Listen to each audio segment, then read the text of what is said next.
Yes, very short and sweet. Huh? You're going to introduce that after Pledge of Allegiance. Before. Oh, after, yeah. I don't have my eyes in, so I can't see that with people here. It's that thick. It's how Good evening, everyone. Good evening. Would you please join us in a salute to the flag?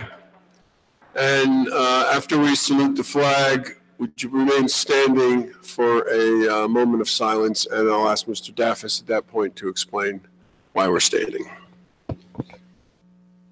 Allegiance to the flag of the United States of America, to the republic for which it stands, one nation, under God, indivisible, with liberty and justice for all.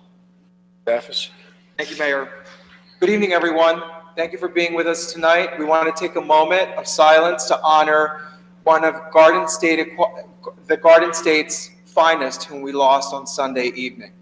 Barbara Sipperstein, also known and most regularly known as Babs, was one of our great advocates. She died of cancer at the age of 72. She's survived by her wife, Dorothy, her partner Dorothy, excuse me. Her wife had died in 2001, also of cancer, and survived by her 2 children.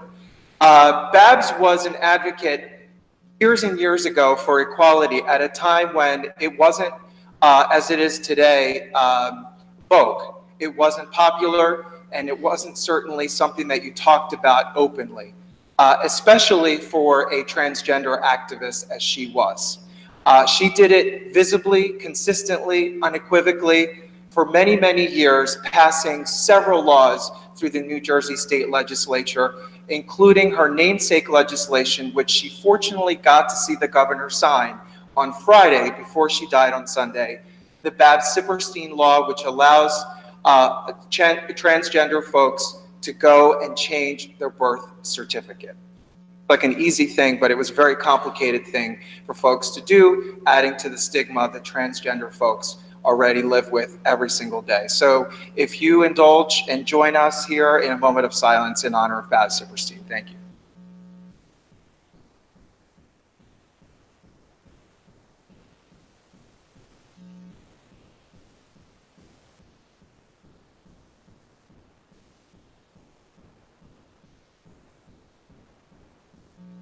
Yes, and the governor has ordered that flags will fly at half-staff for this week. And we will hang the transgender flag up at half-staff also this week in honor of Babs. Okay, so we're going to start pursuant to Section 5, Chapter 231, Public Laws 1975. This is to state for the record that adequate notice of this meeting has been provided to the public by posting and maintaining the annual notice of regular meetings on the bulletin board of the municipal building, by mailing the annual notice of regular meetings for 2019 to the News Record and Star Ledger in December 2018, and by filing said notice in the office of the Township Clerk. Mr. Adams. Here. Mr. Daffis. Here. Mr. Lembrick. Here. Good night, CC. Mr. McGehee. Here.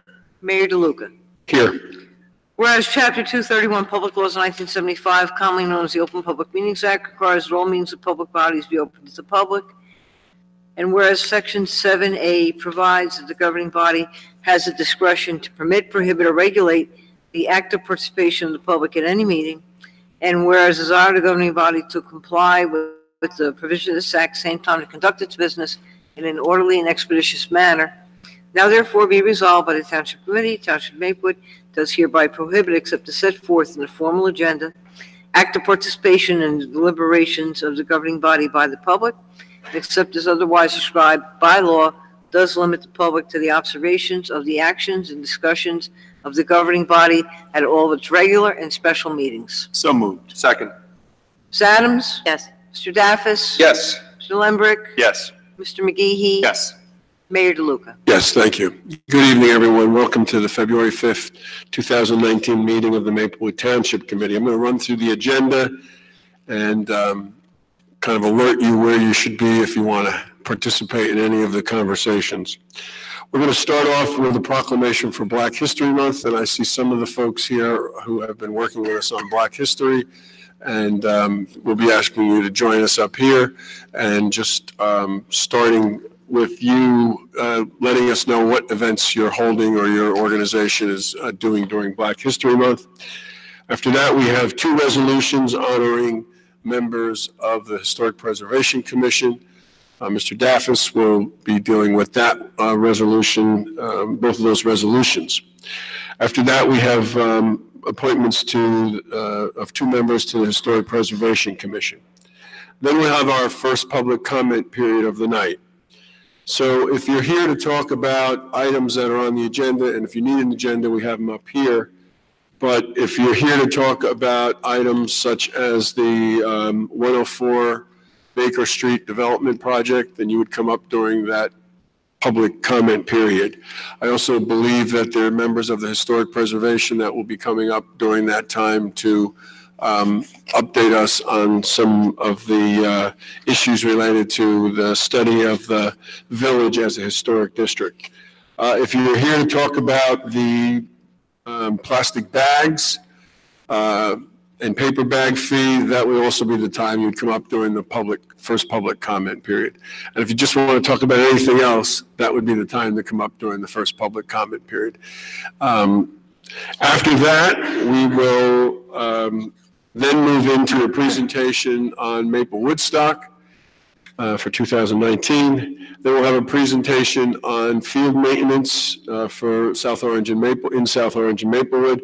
We'll have our monthly Board of Health meetings.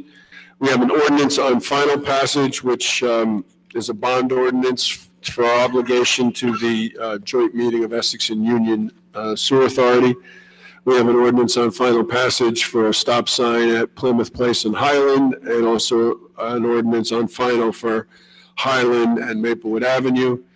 We'll be introducing a new ordinance which revises some parking time limits in Maplewood Village.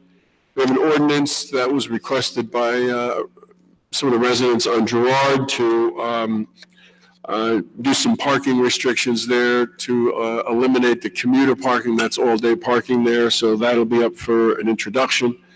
We'll be introducing the new ordinance for 104 Baker Street redevelopment plan. And we also have a new ordinance on parking restrictions on North and South Crescent. We have 9 discussion items. The first, the village historic designation. If we still need to do any discussion, we'll do it at that time. There'll be a discussion of electric charging stations, an ordinance for parking. We'll be discussing more about the field maintenance. We'll be talking about the plastic bag and paper ordinance, the parking fee for New Jersey transit lots. I will be talking about participatory budgeting in this year's capital budget. Maplewood Cares, it's a new program we're looking to expand, expanding the appropriate authority for our police department, and an update on sustainable Maplewood. Again, if you want to speak about any of those items, that would be at the first public comment period.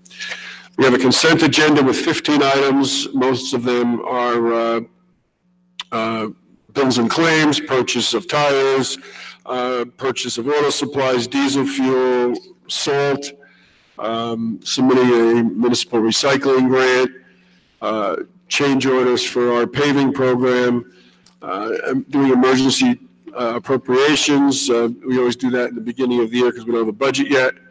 Authorizing the pool recreation program with South Orange and approving the open and closed meetings of January 15th. We'll also be appointing Keller and Kilpatrick as consultants for the planning board, and we will rename and repurpose the Economic Development Committee to the Committee on Entrepreneurship and Economic Development. After all that, we have our second public comment period, so if anyone wants to stick around and say something towards the end, you can do that.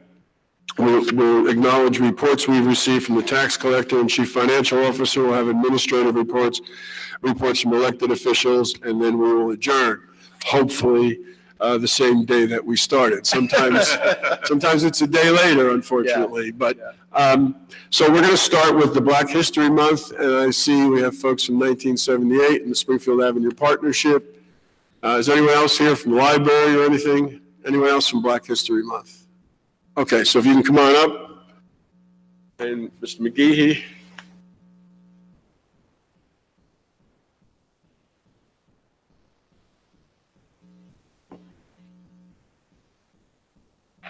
Chance to tell us what you're doing and who you are. For the last 2 years, the township has taken the lead in organizing different groups in town who are doing Black History Month events. And tonight, we've invited some of those groups here tonight, and we have a representative from the 1978 Arts Center on Springfield Avenue, and we have someone representing the Springfield Avenue Partnership. We'll ask them to introduce themselves, tell us a little bit about what your groups are doing or your folks are doing, and then after that, Deputy Mayor McGehee will read the proclamation for Black History Month. Okay. I'm Nettie Thomas. I'm a board member of 1978 Maplewood Arts Center. We've been operating, even though it seems to be a well-kept secret, for 15 years now. And this is our 15th Black History Month event. We are honoring the art of Alida Caldwell. Her art is reflective of a creative life journey. Born in Chapel Hill, North Carolina, June 13, 1945, she was nurtured and raised in the city of Newark. There, her artistic talents and educational endeavors flourished. She graduated from Peshon Avenue Elementary School and Newark's Arts High School.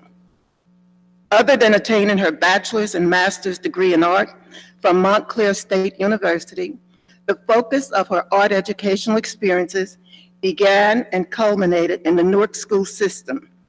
In a most unusual trajectory at Arts High School, she was promoted in subsequent years from a classroom teacher of art to a department supervisor of art, and ultimately became the first female principal and the first Black principal of her alma mater.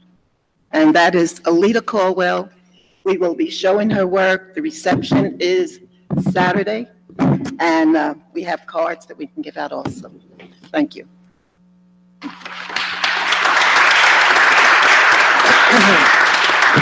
Good evening. I'm Julie Doran, the manager of the Springfield Avenue Partnership.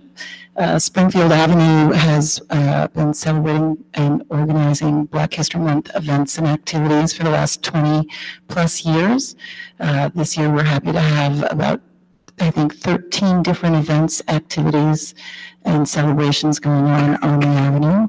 You can find a detailed list of those events on springfieldavenue.com, or the Township's Cultural Affairs website also has all of the Black History Month events from all over both towns actually listed. So there's quite a lot going on. We have everything from a movie night at Cornbread to the exhibit at 1978 to special explorations of African artists at Expressionist Studios and more. So I encourage everyone to check out the website, and please stop by and thank the organizations and businesses on the Avenue for participating.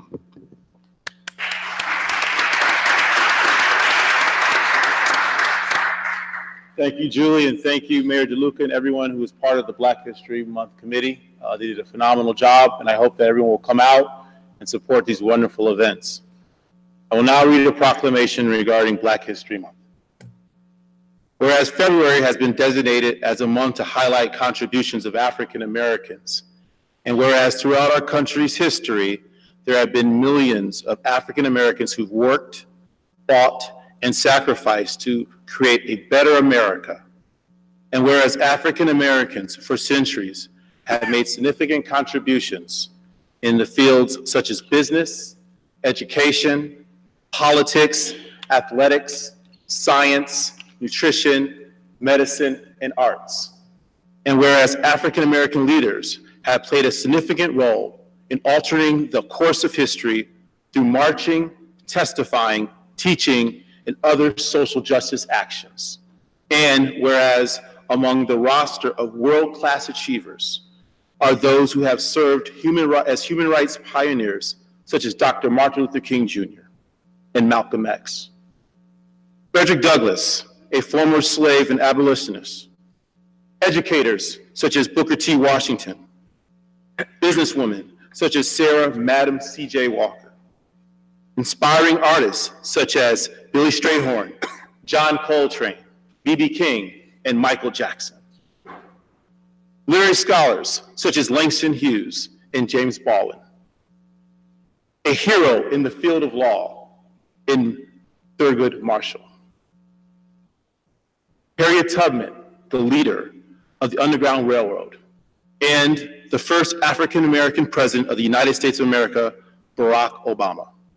And whereas it is important that we recognize and celebrate the achievements of these champions of justice and equality, now therefore be it resolved by the Township Committee of Maplewood and by Mayor Vic DeLuca that we hereby proclaim the month of February 2019 as Black History Month in the Township of Maplewood, and in do so recognize the contributions of African Americans, and that we as a society pause and reflect upon their values and contributions to all of us. Thank you.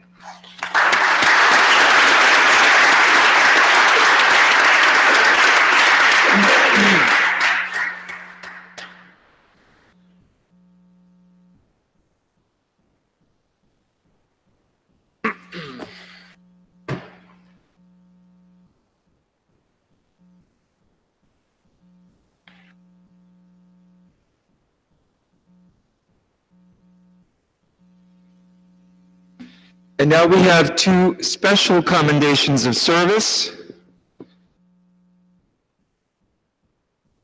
I invite Virginia Kirshen and family and Patricia Chrisman and family and the entire commission, if they're here, to join us up here.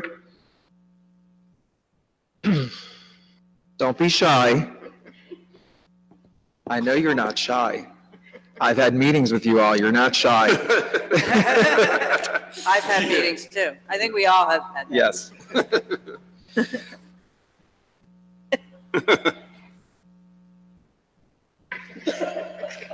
And family, that's right.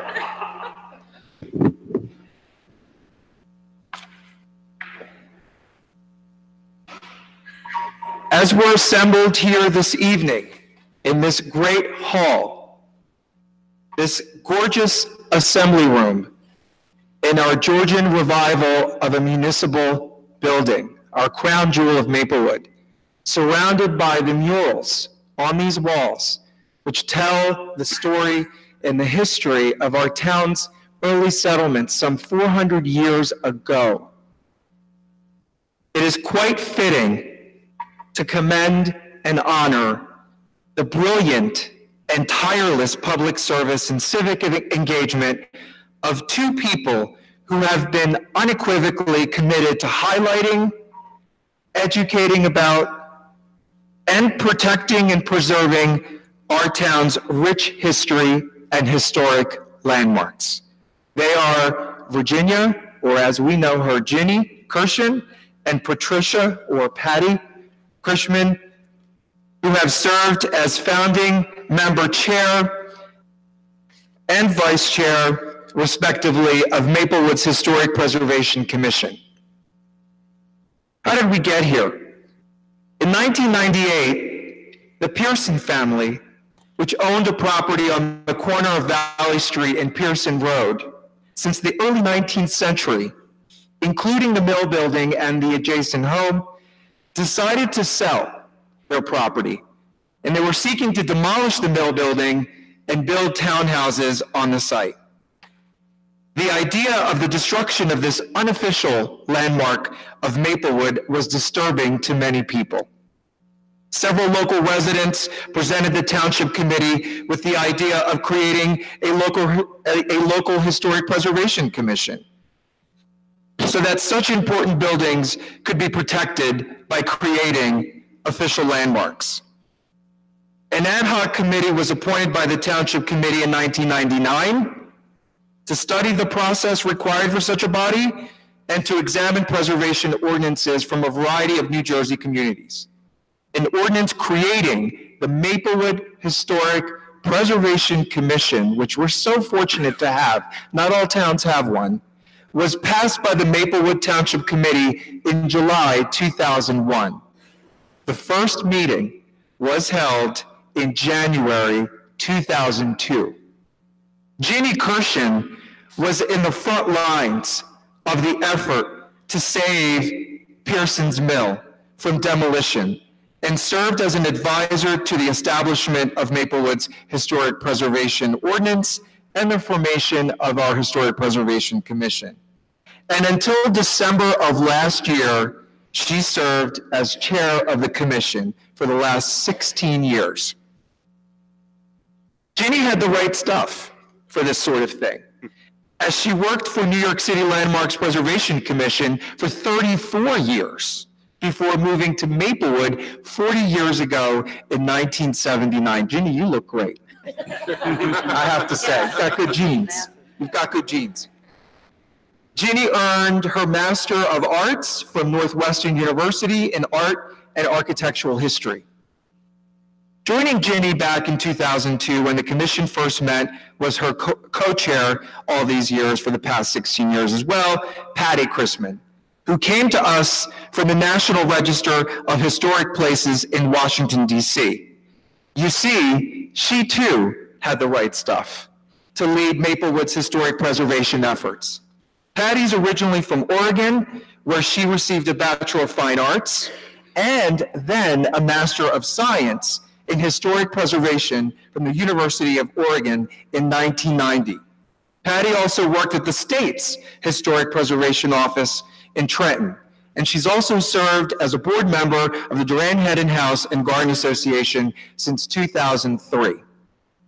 Under their remarkable leadership all of these years, Maplewood's Historic Preservation Commission has successfully designated 13 local properties as individual historic landmarks, including several homes, the Duran Hedden House and Garden, our beautiful municipal building, Maplewood Memorial Park, and the Woodland. So then on to our resolutions. What I'm going to do is I'm going to read one of these and insert both of your names, if you don't mind. Otherwise, we'll be here all night. Whereas the Township Committee of the Township of Maplewood desires to convey to Ginny Kirshen and Patty Chrisman an expression of its appreciation and grateful acknowledgement for their valued service as chair and vice chair of the Maplewood Historic Preservation Committee for the past 16 years, and whereas Ginny and Patty have given so generously of their time and efforts in a dignified, faithful, friendly, and professional manner as chair and vice chair of Maplewood Historic Preservation Committee. Whereas the Township Committee sincerely appreciates the worthwhile contributions of these two fine women have made toward the appreciation and education of Maplewood's cultural and architectural heritage and the preservation of its historic landmarks. And whereas under Ginny and Patty's leadership, the commission has listed 13 local properties as individual historic landmarks, as I mentioned earlier. And whereas under Patty's and Ginny's leadership, the Maplewood Historic Preservation has also presented various exhibits and workshops jointly with the Duran Hedden House and Garden through its open house days. You should go to one of those, they're fascinating, at the Grassmere Local History Center in educating residents of our town's rich history and preservation efforts. And whereas it is altogether proper and indeed fitting for the Township Committee to pause in its deliberations to acknowledge Ginny and Patty and to praise them and pay tribute to their meritorious service, leadership, and commitment. Whereas on occasion of their retirement, after 16 years of impactful, unwavering, and exceptional civic engagement, now therefore be it resolved by the Township Committee of the Township of Maplewood, County of Essex, that the Township expresses its sincere gratitude, congratulations, and best wishes to them both for an enjoyable and relaxing retirement. Let's give them a round of applause.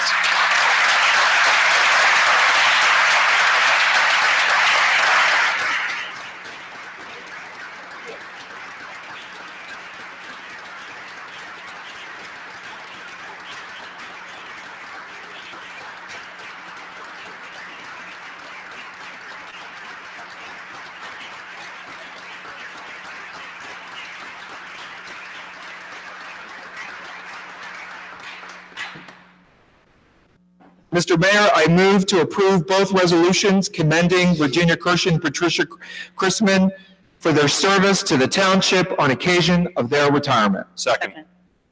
Please call the roll. Ms. Adams? Yes. Mr. Daffis? Yes. Mr. Lembrick? Yes. Mr. McGee? Yes. Mayor DeLuca? Yes, congratulations. Thank you. You're going to you say go. stuff, right? Let's give him another round of applause. 16 years is no joke. Come on.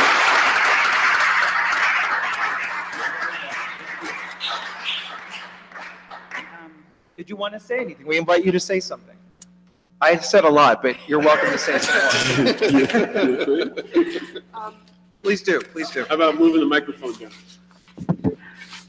I just want to say what a great honor it's been to work on this commission for this amount of time, and how much I appreciate the fine, hard work of all the commission members through all these years, without whom none of this could have happened, and the support of the Township Committee that we've had continuously from the beginning.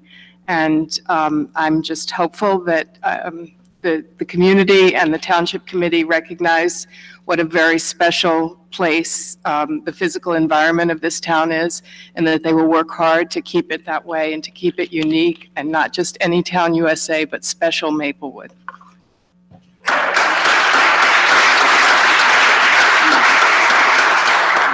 I would just like to add that I have also appreciated the opportunity to serve on the commission. It's been a major part of my life for quite a while now, since my kids were little. And but we're not going anywhere. We'll still be around to help. And we really do have appreciated the support from the Township Committee, and Dean has been a great liaison for us, and we have a lot of confidence in the commission going forward. It's a great group of people. No matter who has been served and has left, it's always been a really working commission where people really respect each other and enjoy each other, and it's made it really worthwhile. So thank you very much.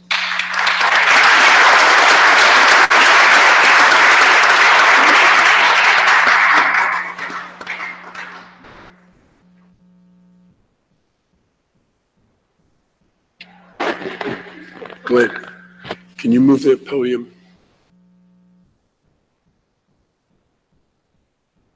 Yes. Thank you. Okay, we're now at the point, before we do that, I'm sorry, we have board and committee appointments.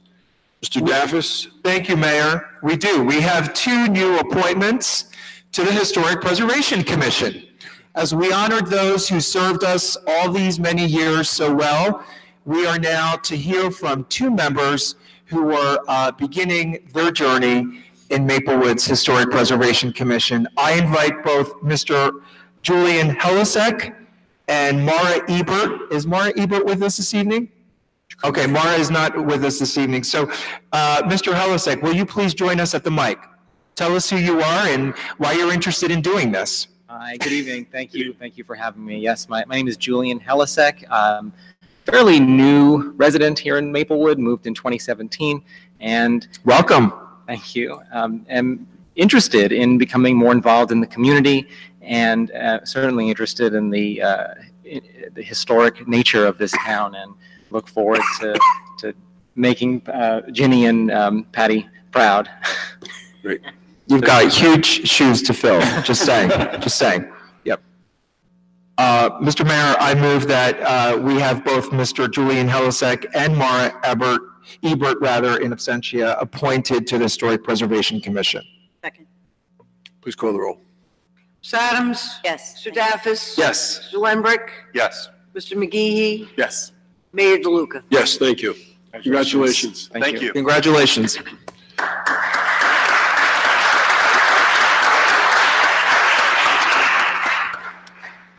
I think there might be more applause here than the State of the Union. There you go. I think there might be, yes. I think so, I think so. That we have this meeting and we can't watch it. So our public comment is our first public comment session. So if there's anyone who would like to address, I believe the Historic Preservation wants to come up. And then anyone else who would want to come up, you can just come up right after him, or you can come up and sit up here, however you want to do it. And we just ask if you would tell us your name and your address for the record. John Gordon, I'm the new chair of the Historic Preservation Commission, is coming to you to address the comments from the last meeting. So I'll just read the letter that I sent ahead of time. We, the commissioners of Maplewood's Historic Preservation Commission, are speaking to you today in response to the discussion held at the January 15th Township meeting regarding the grant awarded to pursue the National Register of Historic Places nomination for Maplewood Village. There seems to be some confusion about the honor and benefits of this nomination. We would like to take this opportunity to provide some clarification. In 2015, the Commission first began the process of pursuing a nomination at the advice of consultants who, in completing an architectural survey, had suggested Maplewood would likely be eligible for such an honor. The project then was discussed with the Township Committee.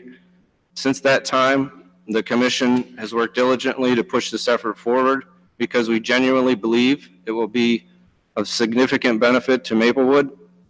In order to illustrate those advantages and hopefully dispel any concerns, we have created a list of pros and cons as requested by Township Committee member Nancy Adams. We have also included, or I had sent ahead of time, some additional materials from SHPO.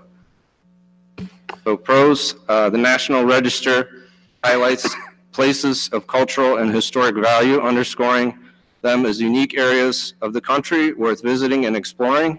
Historic district status can be a catalyst for promoting the township, and information gathered in the nomination can be a launch pad for various heritage tourism projects.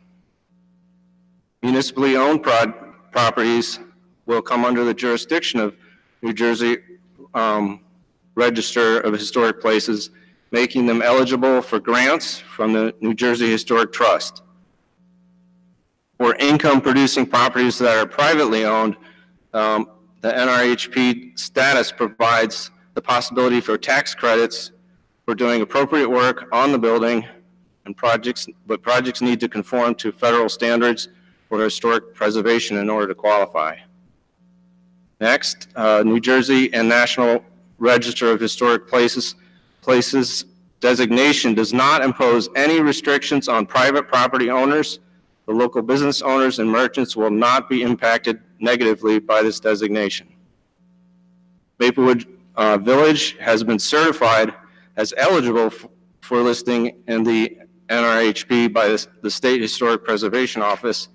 Maplewood should finally be among the neighboring towns of Summit, Montclair, Morristown, Madison, Chatham, and Westfield, which are all listed on the National Register of Historic Places.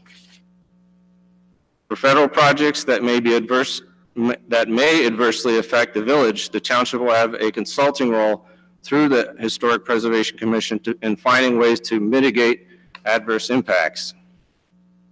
And the consultant writing the nomination to the National Register will produce a very thorough history and survey of the village, which can be used for future planning purposes. So moving on to the con, the only con really is that SHPO approval is required for projects involving municipally owned property. This is similar to the applications made for the municipal building or Memorial Park, and to date, none of those projects have been turned down.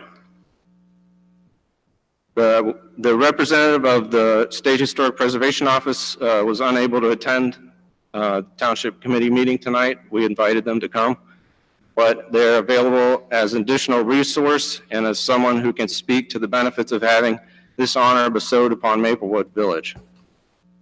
The officer from SHPO is actually be coming to Maplewood for the kickoff meeting for the grant, and we encourage all of you to attend if you're available. We'll let you know when that date is set. Thank you for your time and consideration. We remain excited about pursuing this nomination, and we believe it reflects our continued dedication to preserving and celebrating all that makes Maplewood so special.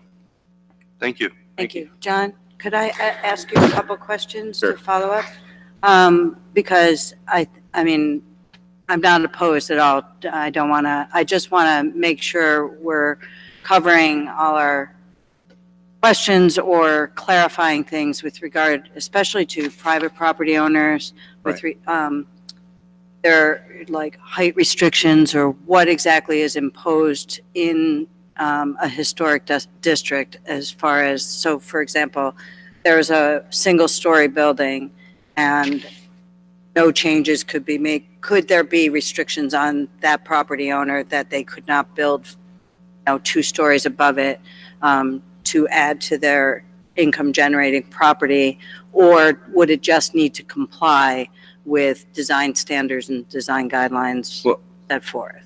Right. The private property is not regulated by this, but they could, if, income producing private property, as we mentioned, could apply for grants to do preservation on their property. So the only way they would have to comply with design standards on the buildings in the village would be if Only they in the did case any that work. they're trying to get Tax some, credit. tax credits and whatnot, but there's no restrictions otherwise for private property. I thought there was, so I'm, Yeah, I think the National Register is quite different than having a local designation as a landmark. oh, okay, thank you. Right, and I just want to follow up on that to make sure everyone is clear. So on the national designation, the national designation is merely honorific. Right. In that, with respect to private properties, Right. it does not come with it. With this designation do not come specific design standards, requirements, zoning or building or anything like that. No. It's the honor of being listed on the National Register. Is that right, Mr. That's Gordon? correct.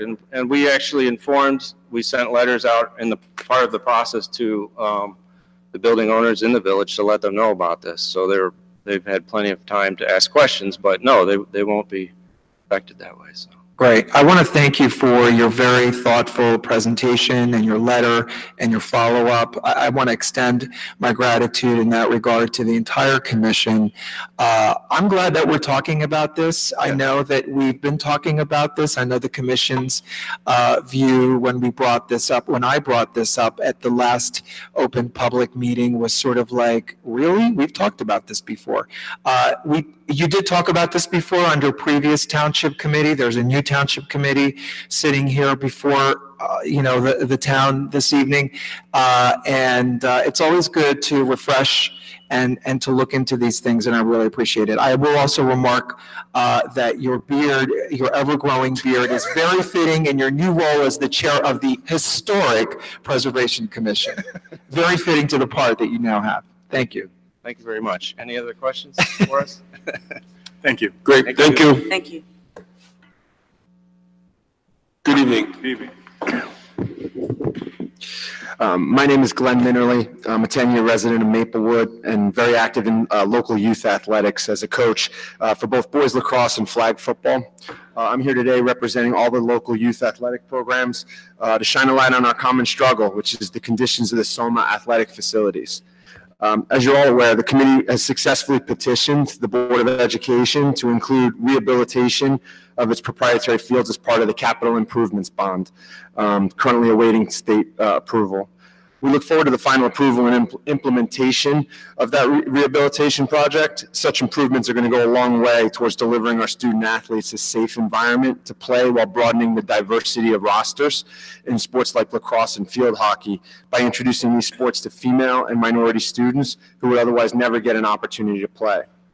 But our work doesn't end there. Our local athletic families continue to struggle with cancellations and field availability. Climate change can't be denied, and last year is a prime example of its local effects. In 2018, most of our local sports programs saw over 30% cancellation rates due to weather and unplayable field conditions. Over 30%, that's unbelievable. Most of these programs only allow for 1 to 2 practices a week due to field availability. When you remove 30% of those opportunities, your players are simply at a disadvantage when competing against neighboring towns. Most of these neighboring towns have well-maintained fields and artificial turf surfaces and deliver a much lower cancellation rate. Our neighboring towns have recognized the role sports play and have made them proper investment. Towns like Springfield, Westfield, Watchung, Chatham, Somerville, and more have all invested in artificial field turf surfaces in the last 2 years alone. They clearly understand as their population grows and climate change continues, relying on natural grass across their entire field portfolios is a non-starter. So we're gathered today with one agenda, to have this town council recognize the importance of youth athletics and how it contributes to the academic and social success of our kids. Student athletes are 4 times more likely to attend college and have 40% higher test scores according to Up to Us. We owe it to our children to provide them the best opportunity to participate in youth sports and do so safely. We speak not just for the leaders of these sports programs, but the thousands of families in Soma who participate in them. These family voices were made clear this fall when we gathered more than 3,500 signatures in support of the BOE field rehabilitation. We hope this town council takes the challenge seriously and will prioritize the rehabilitation of the local athletic fields, dedicating the proper attention and budget required to deliver fundamental change. Please ensure that your 2019 budgeting process accounts for field upgrades for DeHart, Borden, and Memorial Parks. If done properly, you too will witness firsthand the long-term positive impact it will have on our kids. Thank you for your consideration. So I have a question for you, because we're going to hear from an expert in just a little bit. Great. And part of what he's saying is that no matter what we're doing, the fields are overused. Yeah. So as somebody who uses it and has to compete with other groups, what would you recommend to us to control the use? Because at some point, we just have to rest these fields. We can't have them go 7 days a week with intensive practices and then games, and then you have rain and then it starts up again. So what would you advise us? I understand the money part and the investment part, but what would you advise us on the management part On the for management resting part, the fields? It's a difficult conundrum, right? Because you have a lot of different, you have thousands of kids participating, a lot of different teams and programs, and they're just, as you look at neighboring towns, there just aren't nearly the same quantity of fields compared to other towns, whether that be Westfield or Milburn. So it is a challenge. And that's really why, as you guys, and it's not a quick fix, but it's a long-term fix, as you start to look at budgets this year and next year and the year after, how do we continually dedicate money to a fund to try to figure out ways to install artificial field turf? We're never going to turf all the fields, I get it, but by doing 1 or 2 fields, it's going to alleviate a lot of traffic on those fields and and really cut down on the cancellations we're seeing. Okay, Any thank other you very questions? much. Thank you. I'm just going to hand over, this is a look at all the different programs and the cancellation rates we had last year. Who should I- Great. You give it to the clerk and then she'll get it to us. Thank you. Thank you. Thank you. Thank you.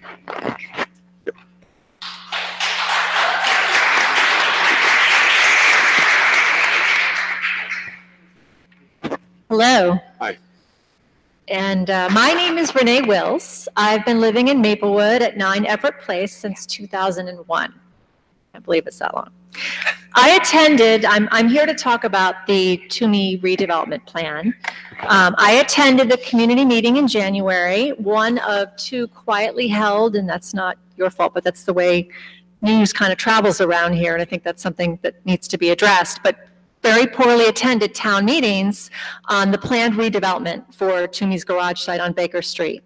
So my goal today, and also you may have noticed, I posted some stuff on social media and was quoted in an article. So my goal is simply to come forward to get involved to help make sure that residents are aware of the facts, that they have a chance to express their opinions, and that the concerns of the residents and business owners are heard and taken into consideration. Things that I know you want to do. But what I recognize is that there's the news and the way we learn and the way we hear things these days. It seems like this town, like our systems and how we search online, like it's not optimized. And so my goal is to kind of be a vocal person, kind of standing up and bringing forward some of the issues that I've heard. I've been speaking to some residents in the last 6 weeks since I became aware of this, when one of my neighbors came up to me and said, "Renee, did you hear about this?" And so first thing I said, I'm at 9 Everett Place. Full disclosure, as I live on Everett Place, I am one of those residents for whom the redevelopment site is right outside my front door. So I saw a post on social media that said NIMBY or not in my backyard. So I want to recognize that my first reaction when I heard about this was, oh my, there's a 47-foot plus building that I'm going to see, right? So, but on the other hand, as I got into this and I talked to more residents and sought to understand what is going on, I really see a much bigger picture that really impacts all of Maplewood residents and business owners. And if there's a larger thing at stake here where we talk about what is our town about and what is it going to look at. And what we're dealing with here is a plan, an individual plan, sort of out of context of the larger kind of issue. And I've heard about a visioning exercise, which I'm eager to hear more about, because I like to understand how a redevelopment plan like this kind of fits into the larger picture of the future of our village. Maplewood is a town that's known for being diverse, inclusive, convenient to New York City and the Midtown Direct train, but it's also known for its charming village, a small town feel that we can walk to. And we need to make sure that the decisions that we make for the future, we also preserve what makes us great from the past with an eye to the future. So I wanted to outline some issues that I have thought of, and also as I've talked to some residents have come up. And I also wanted to acknowledge that I note that the document has evolved. And I do see the sense that you folks want to take into account the feedback from the residents. I want to thank you for that, because even since I commented initially on social media, I do see there's been some movement in the document for compromise and for listening to what folks have to say. So I want to thank you for that, because I think this should be a collaborative process versus a process where I'm up here complaining about the things I don't like. So I'd like to just kind of go through some qualitative and some quantitative potential areas of concern that I want us to all address. And I understand that you're opening up an ordinance for comments, and then in 2 weeks that there's going to be an opportunity to comment. So I kind of want to go on record with some initial kind of points as we all work through this process together. So first, parking and increased vehicle traffic. The redevelopment plan states that a minimum of 1 and a maximum of 1.5 parking spaces shall be provided per dwelling unit, acknowledging that these ratios are lower than set forth in the New Jersey Residential Site Improvement Standards. In fact, the plan currently allows for up to 11 residential units, which would become the highest number per acre of anywhere in the village, making parking demands higher than anywhere else. I hope I have my facts right on that. I'm quoting that from somewhere else. But it is concerning that developments may be approved on an individual basis without adequate parking solutions for the village overall. Also, this plan would add vehicle traffic from the residents, their visitors, and for customers visiting the proposed 1,800 square feet of retail on the ground floor. Have we really fully taken this into account? Have we considered that? It seems like we're adding vehicle traffic, creating greater need for parking where we already have some challenges in our village, and we need to look at this from a holistic perspective. The second point I wanted to raise was the scale and height of the planned building. First, I needed to ask a question, though. Please confirm, because I wasn't sure the way it was worded, that the height of the building, not counting the roof, is capped at 37 feet. Correct, yes. Okay, because I wasn't sure. Maybe that's something you want to address in the wording, because it says in the document, the plan, it says maximum building height shall not exceed 37 feet along the Baker Street facade. So the way it says along the Baker Street facade, it had talked about a step back portion before, so I wasn't sure whether there was still that. So it's now 37 feet overall. So that's progress. I want to thank you for that. But even though that's progress, it's still 3 stories though, and it's in an area which I would consider a transitional area between business and between residential. And there's nothing at that height. The buildings, and I've taken pictures and I went and I've looked really carefully. The buildings in that area, even though in town, the center of town on Maplewood Ave, they're at 3 stories. The buildings in that immediate area are 2 stories. So that means that we're putting a new building in what I would consider a transitional area that is taller than anything around it. So it will have a prominence. And so understanding that, I'm wondering if the committee has any plans to share a visual representation of the scale and height of this, because we're being asked based on words without a visual representation to understand the scale of it, to provide comments. And then this document, this redevelopment plan, gets approved, as I understand, and the further we go into the process, the harder it is to impact change. And so then they're counting on a 3-floor building, and if we had gone to a 2-floor building, which may be the right height and appropriate for that section of town, the further we get into the process, the harder it is to enact change. So if we could do some kind of visual representation before we ask folks here to vote on it, before we ask the town all to comment on it, because it's really hard to imagine what it would look like in that space. Third, ensuring that the architectural style of the building is compatible with the surrounding buildings and is visually appealing from all angles.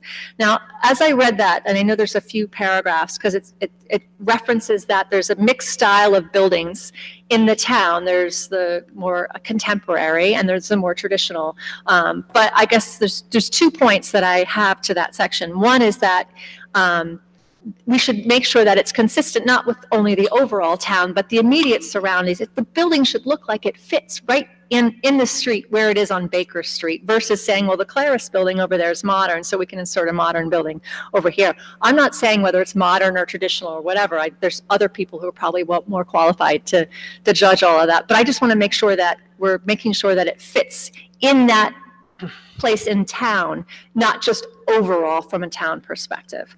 And the second point is, and I don't recall seeing this, so I apologize if it's in there, but we should make sure that it's visually appealing from all vantage points in town, so that anybody in town who can see the building is looking at something that is aesthetically pleasing. The fourth point that I have is what incentives have been and will be offered to the developer that are funded from our taxes. I think it's an important thing that we all know as township residents to understand how our tax dollars are being spent. Are there any tax abatements that have been offered or may be asked for?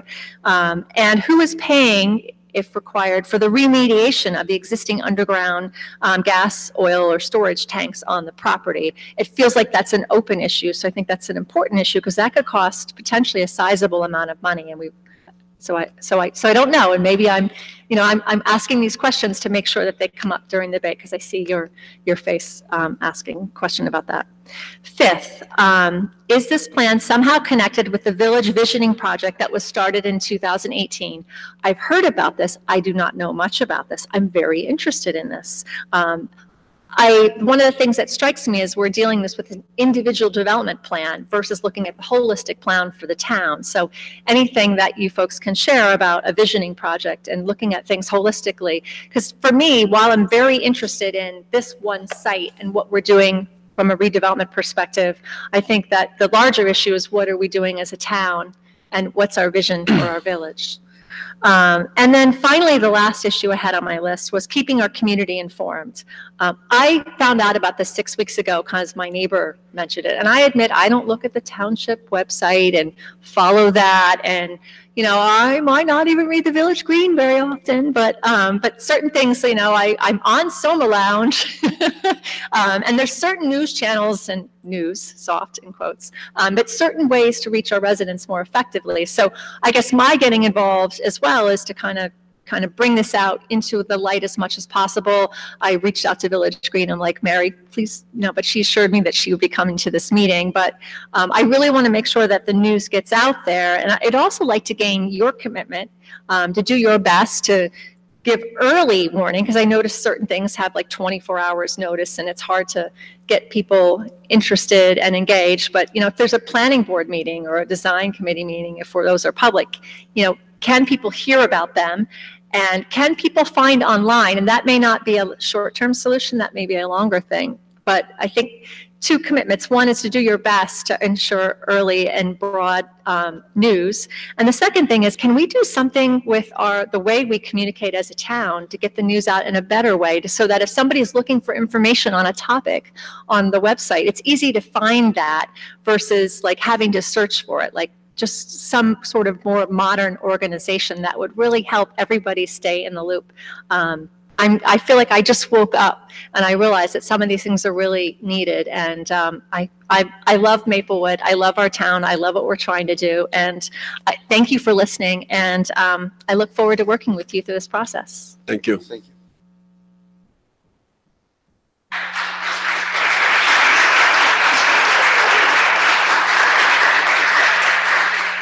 Hi, my name is Louis Toledo. I'm a business owner on Baker Street. My concern is the impact the construction is going to have on the local businesses. We recently just recovered from a construction project there in 2017, 16, where every business took a loss during the time of the construction at the Drake building. This seems to be on a grander scale of construction. And there are going to be issues with PSE&G, pipes breaking, electricity going out.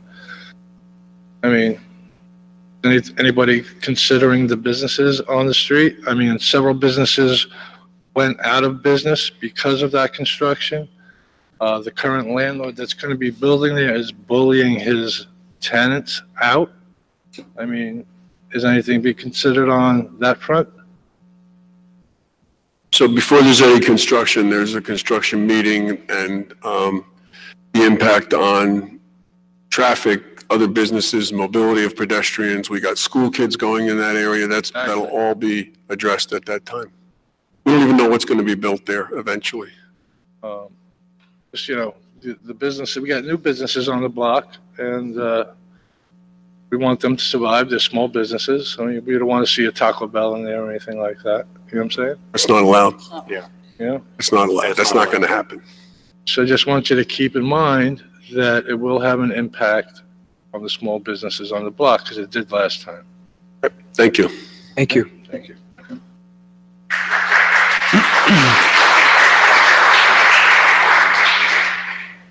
Hello, I'm Sheila Baker Gujral, 38 Kendall Avenue. I'm here to speak about the proposed plastic bag bill. I'm a member of the Maplewood Environmental Advisory Committee and the Essex County Environmental Commission, and I work at the Association of New Jersey Environmental Commissions. And I'm a 20-year resident. First of all, I wanted to thank you for your leadership on this issue. I already mentioned the last meeting we had been discussing this, and we discussed the statistical evidence that supports a plastic bag ban. Suffolk County, New York showed an 80% drop in single-use bag use after implementing a bag fee. Montgomery County, Maryland went from 82% to 40% single-use bag use. Before Chicago's 7% fee on paper and plastics went into effect in February 2017, more than 80% of shoppers used at least one disposable bag per trip. And that figure dropped to 54% in the year after the fee kicked in. In particular, the Chicago case study provides compelling evidence for the impact of the plastic bag ban. As Nancy Adams pointed out, numbers don't lie. In an article I read recently about the plastic bag ban in California, plastic bag pollution had gone from making up 10% of litter to only 1.5% during coastal cleanups. In Monterey County, south of San Francisco, volunteers found only 43 plastic bags during the cleanup, compared to just under 2,500 in 2010. Excuse me. With my work at the Association of New Jersey Environmental Commissions, I work with commissions throughout the state. Whenever I mention that I live in Maplewood, the response is usually that I'm lucky to live in such a forward-thinking and environmentally friendly town. Sometimes when environmental commissioners are wondering how to tackle a particular problem, someone will ask, well, what does Maplewood do? So far in New Jersey, 24 towns have adopted plastic bag ordinances, and more are in process. South Orange had its first reading of their plastic bag ordinance last Monday, and Secaucus is introducing one this evening. A statewide ordinance is presently making its way through the state legislature. However, word on the street is that it will likely be on hold until after this next election cycle. So the more towns that adopt these measures, the more pressure there will be to pass a statewide measure, because the more that the business owners and industry folks will want to have a the industry businesses will want to have a statewide policy in place, because that will be more predictable. It will provide uniformity and predictability. This isn't only about passing an ordinance, though. It will require a change in consumer behavior. We need to work diligently throughout the town, reaching out to our residents, our businesses, and our schools to educate about what this means, how to comply, and of course, why it's a good thing to do. I know personally that from a very young age, if I didn't know why I was being asked to do something, chances were likely that I wouldn't do it. And of course, what will really make this work is enforcement. So there need to be plans for clear, consistent, and effective enforcement. As you know, there are many residents who support you in this endeavor. We should make sure that our outreach is comprehensive. You had the Meet the Township Committee Days, business groups such as the Maplewood Chamber of Commerce, the Village Alliance, Springfield Avenue Partnership. There are neighborhood associations, block parties, schools, public events, fairs, the local TV station, the train station. These are all opportunities to engage residents and share what we've learned. This is not going to be a one and done deal, as we will need to reach out multiple times and on various levels using print media, social media, mailers, and in-person meetings. Maybe there could be a short video to be shown on our local TV channel, played before movies in the local cinema or screened at the train station. In addition to passing local ordinances, we at ANJEC encourage data collection. I know that Soma Action Climate is already doing it. They were reaching out, meeting with grocery store managers, speaking with customers, watching people's shopping bag habits, taking down data, tallying up how many people use their own bags, how many use plastic bags. At the upcoming Rahway River cleanup in the spring, we will be collecting data to find out what kind of trash is ending up, how much plastic bags are in the river. There's a great site called plasticbaglaws.org, which has tools for data collection and guidance for how to measure the effectiveness of plastic bag laws. And in addition, there's an organization called Surfrider, which has just released a plastic bag toolkit. And there's a great article of scientific support for plastic bag reduction from the Scientist Action and Advocacy Network. I've actually brought some USB drives here for people who are interested in getting more of the research. I have some toolkits. And again, I would like to thank the committee for always working hard to make Maplewood the best place it can be. Thank you. Thanks, Sheila. Thank you.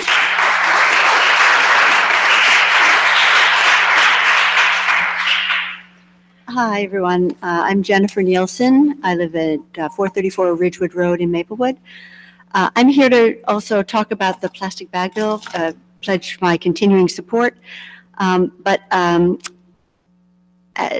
just heard a proposal on the artificial turf, as a public health professional, I just also feel like I have to say that I did some research recently because it was brought to my attention, and I found some very troubling information about the chemical content of artificial turf and the health consequences for kids who play on it, fall on it, smush their faces into it. And even though my children have enjoyed participating in lots of wonderful sports in the community, I would like that issue to be paid attention to, and I can share that scientific information with you by email or electronically.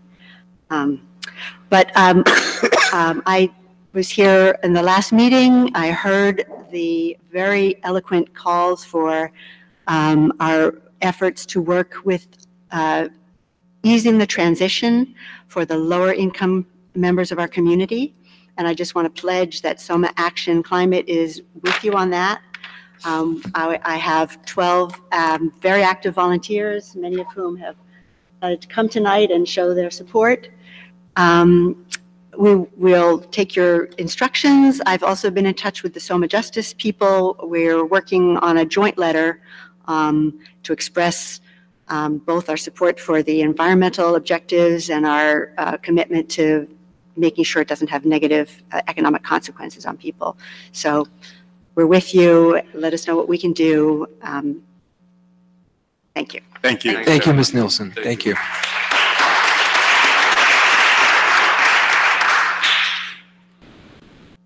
Hello, my name is Marco Hurtado. I'm a 15-year resident on Girard Place, and of course I want to talk about the parking restrictions that are being proposed on Girard Place, but I think what I have to say might also apply to the Crescents. So what I do want to make you guys note is that the residents actually also use the street parking. And I'll give you an example. So there's a common occurrence in my household in the morning.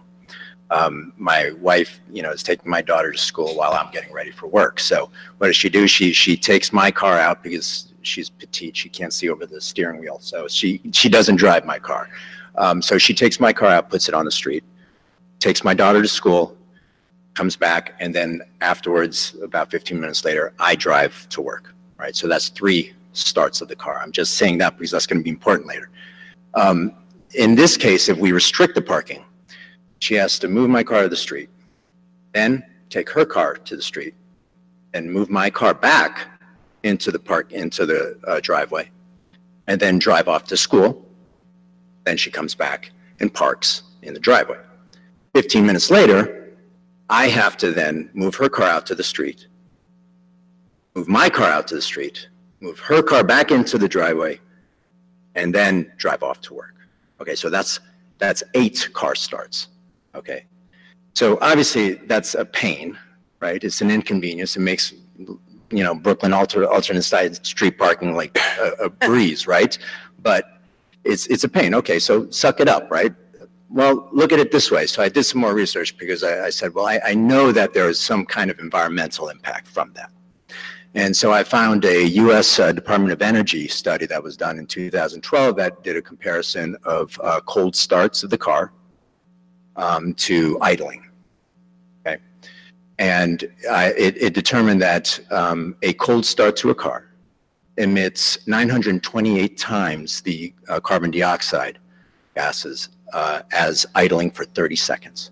So that's equivalent to 7.7 hours of idling. Okay. What I just described to you, although my situation is a little bit unique, but what I just described to you was 5 additional car starts. So we're talking about 38.5 hours of idling additional because of that ordinance. Okay. Now, you do that, let's say an average of maybe twice a week that we're in that unfortunate situation, maybe more, but throughout the entire year. If you look at that, then it's at least about half a year of a car idling. Okay? So that's one thing to consider. Now, we might be unique in the number of times that we have to move the cars because she doesn't drive my car, but there are many people on the block with at least 2 cars that are going to have a problem that they have to take one out and put one in. Same thing is going to apply on Crescent, right? So the residents do use the street parking. And I understand that it's a pain to have all the commuters there. So if there's a way of allowing the residents still to use street parking and restricting the commuters, maybe a decal or something, I'm all for that. But otherwise, to me, it's a pain, it's a right that I've had and that I feel that you're taking away from me. And then it's also environmentally irresponsible. I just want to let you guys know some facts that I found out that I thought would be useful in making that decision. Thank you. Thank you. So just, let's just go through this. And I'll leave this with you guys. It's the study itself. Yeah. So we got communication from one or more members of Girard, from people who live on Girard, saying that there's no parking on Harvard now, there's no parking on Tuscan, and so people are parking all day on Girard. So it was our response. This is typically what we do, is the 6 to 9, because that's the commuting time. There are other ways to deal with it. If the residents there are not, if the majority of residents are not bothered by the commuters, then we can just leave it the way it is. But word travels fast, and people park where they can park for free. So, I don't know what part of Girard, if you live up or you live clear near Valley. I'm about 6 houses up. Okay, so you would be affected by the commuters. But sometimes there's some of that parks in front of our house, not as much as the people lower. And I appreciate that. I completely appreciate that. And we're also not affected as much by on the higher end of the block. That's where the Tuscan parents are. All, so we have some of that as well. So, but I don't know. I haven't taken a vote. It's probably, I would say it's probably split 50-50. I'm not sure. But if there's a way of managing, maybe with a decal, you will accomplish both. So let me just tell you what the problem with the decal is. The decal is that you have to register your cars and all that. If somebody else is there, or if you have used hang tag, we've had hang tags, people forget to move the hang tags, and it just becomes a big issue. We can certainly look at it again, but it isn't fail-safe. I understand. The other issue you have then, if you just do it all, just block the restricting traffic, they're just going to move to summer. So then you're going to have this next year, you're going to have a conversation with the summer folk who are going to say, well, I want this. So it's just squeezing the balloon, right? So there might be a different solution for it. One thing I'll say, Mr. Mayor, is that several residents from Crescent came to us at the end of last year. I mean, several. And they came with diagrams and PowerPoint presentations, and it was, it was several. And they asked for this. And so I think each street. It might be different then. Yeah, I think it might be different. But they came and they actually followed up and came to engineering, planning, public works meetings. So they were very assertive about getting this done tonight. Sure. For first reading, correct? Yeah. So I think, I don't want to put words in Mr. McGee's mouth, but I think what we'd like before we pass it on final reading is to get some data, if you're willing to maybe survey your neighbors and see if there's a. Sure. Yeah, I'll figure out how to do it officially. We do it block by block. Block by block, yeah. Oh, yeah. You know what, if you could leave your contact information with our administrator, Mr. Viveros. We have done surveys, we've done Survey Monkeys of blocks. If sometimes the block has an email list for a block party or something like that. And we've used that to. We haven't had one in a long time. Well, I mean, maybe people have emails. If we can get emails of people, then we can. I'll go. Or you can go house to house and find I out. see one of your neighbors in the audience here, Yeah, Ms. Michelle, and she'll help. Yeah, and another one of my neighbors, I think, is going to speak, who's more affected by the commuters. Okay. Okay. So, yeah. So we could figure it out. I just want to make sure that it works for everyone, but it doesn't sound like the details. Just give us your contact information so we can get back to you and figure out, because our engineer might be looking for some specific piece of information that we would ask you to ask people as you go door to door. Okay. Sounds good. Thanks. Thank you. I'm the other Gerard Place guy who asked you to speak. And unfortunately, I'm one of the unfortunate few that live closer to Valley. So tell us your name and your address again. Sorry? Your name and address. Oh, sorry. Peter Crittlin, I'm at number 6 Gerard Place. So I live a little bit closer to Valley, and we don't unfortunately have the luxury of using our street parking outside our house, because every morning, both sides of the street are filled up with commuters well up past our house, in any case. And even if they aren't actually blocking our driveway, it can make it hard to maneuver our cars out if there's cars parked on both sides. And once we get them out, you know, the cars coming down the hill, you have to dodge in and out to let the traffic pass. So those are kind of the convenience issues we're facing, but I think there's also a safety issue to consider. My wife is here, and my wife and I walk to the train station every day and back every day. And every time we walk to town, we're crossing that street, and it's become an exercise in peering around and above all of the cars that are parked there to see and be seen by oncoming traffic. And certainly, you know, Gerard Place is a family street. There's kids across the street and next door to us, and I think that's something we need to be considering as well. So, and underlying all of this is the fact that there's our infrastructure for commuters in our town already, as you all well know. That was just an issue that was brought up in the Facebook page that discussed tonight's hearing. And so with this infrastructure in place already, I think the focus needs to be that these are the commuters that are avoiding that infrastructure and just treating our street as our community as their de facto commuter parking. And, you know, probably as you also know, if there's issues with Crescent, I drove around town and there's a lot of streets that are actually further away from the train station than Gerard Place is that have some kind of parking restriction. And I'm not sure how it came to be that our street was the one that ended up without any parking protections, but I think it would make our lives easier, safer, and give us the protections that the rest of Maplewood has if we got that parking protection. But also I'd be happy to, I wanted to work for my neighbors as well, so I'd be happy to work with them. Yeah. Maybe there needs to be a cutoff at a certain level on the street or timing, whatever works for everyone. Well, actually, I think what we found is that people will go where there's free, because we have people, believe it or not, that park on the other side of Prospect Street at the top of Oakview. We have about, it's almost now 15 to 20 cars on some days, because if you park on this side of Prospect, you're paying the fee to the town for a parking sticker. So people, listen, it's, you know, I don't want to pay, that's fine, but we've got to make sure that there's a balance between the needs of commuters and the needs of the residents. We might have some better and more creative restrictions than a block 6 to 9. We've done some different things around town with some streets. So maybe what we need to do is even not move on this and just go back and think about some other strategies and then have them, get both sides of the issue together on Gerard and have that conversation with you all. Can I ask you a question? What's the one or two cars that parks between houses? Like Between given room, driveways? is there room for like two cars between houses? It depends on which house you're talking about. In front of my house, there's always, it's a green Honda Accord, 4 doors.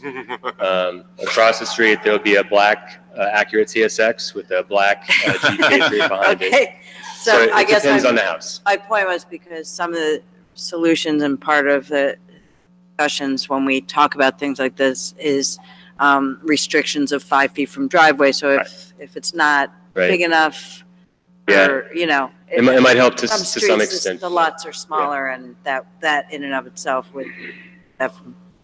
Anyway. If you could give Mr. Naveros your contact information too, so we'll have both. Thank you. Thank you. Thank you.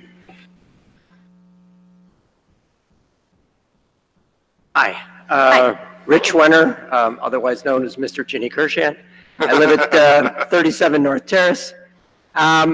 You run a very moving meeting tonight. Thank you very much. I'm here because I wanted to say something about the turf fields. I am a member of the Environmental Advisory Committee, but I am speaking for myself tonight. And I just wanted to remind you, some of you were here when it happened and were on this committee when it happened, but it was only less than 10 years ago when the idea of having a turf field was actually put to the township in a referendum, and there was a vote. And the township voted, the citizens of the township voted against the idea of having a turf field specifically for Underhill. It wasn't, the ordinance wasn't written about should there ever be one, never be one anywhere, but it was clearly the sentiment. DeHart. It was DeHart, excuse me, it was you're right. 2008, it was DeHart. And so that we're talking about actually then 11 years ago. And the reasons, there were a lot of different reasons why people voted on that. But the reasons that were put out for that I think most people were responding to were an ecological health, as was mentioned a few minutes ago, and economic. These were taken, I think, as serious and important. I think there are serious issues on all of those. I don't doubt the good intentions of those people that want the turf fields. They have clear interests in having the fields for their kids. Everybody wants to see athletic fields. But there are some serious issues, some potential health issues. It is, I think, not the best decision for a town that considers itself to be a very strong, environmentally motivated town, wants to, and has a very strong green image. And it's appearing to be more and more the most expensive option. And we see that in terms of what it's taking to replace fields that have been put in already. I think this is an issue that obviously you all are going to have to consider, and take a vote on at some point. But I wanted to remind you that this has come up. It has been considered. There was a lot of activity in the town when that happened 11 years ago. And I wouldn't doubt that those people that were involved then would want to become involved again if this becomes a serious possibility. Thanks for the reminder. Thank you. And just to be totally clear of what happened, the township committee voted to install a turf field at DeHart. And it was the citizens then went out through a petition process. I remember. To put the issue on the ballot. Yes. So it wasn't initially put to the town, it was a vote by the township committee. Because there was a bonding involved in an ordinance fashion, it was subject to a potential recall or reversal by the vote. So it was a referendum and a popular vote. It sure was. I think it was 53 to 47 or something like that was the actual vote on that. Oh, no, it was much more lopsided against turf. Yeah. Thank you. I'm sure you did. Good evening, Dave Humkamp, 571 Prospect. I want to come back to 104 Baker, but I'm going to do it real quick, and I'll clean up these notes. I'll leave these with Liz tomorrow. And I'm going to have to do this eyeglass thing because the notes are terrible. So I'm going to do this, like, makes you look 10 years older, probably. Anyway. We're all 10 years older. Yeah, I've been encouraged by the process on this site so far. I think it's been an improvement. I got a couple ideas as to how to keep us moving forward in a positive way. There are 4 points on policy and tone, really, not about the building itself yet. The first one I'll just call flow. I've long felt that our process for these types of things is unnecessarily back-end focused. The public is engaged later than ideal. Hasn't been so much the case here. This has been an improvement. But I think what's sorely missing is visuals of content and tools, visual tools. What we tend to do is we take development ideas, we abstract them into words, and then we ask the public, what do you think? And that strikes me as almost backwards. So what I would ask is that you guys kind of embrace and encourage the use of more visuals earlier on in the process, and in this case, starting like right now, if we can, at the planning board meeting, if people are having trouble wrapping their heads around what they're actually looking at. I've also been encouraged by the stronger language around the architecture review, and that's been kind of an iterative improvement, over 8 or 10 years, I think, for various projects. A few points of clarification, and I hope all of this stuff is kind of good for front-end consideration, not to talk about 2 weeks from now or after that. So in terms of the architectural review, document does not make it clear whether the meetings will be public or not. I hope the intention is that they'll be public. It does say that they'll be announced, but it doesn't say they'll be public. I would hope that there'll be an open call for membership so that the community at large knows that people with proper skills can identify themselves.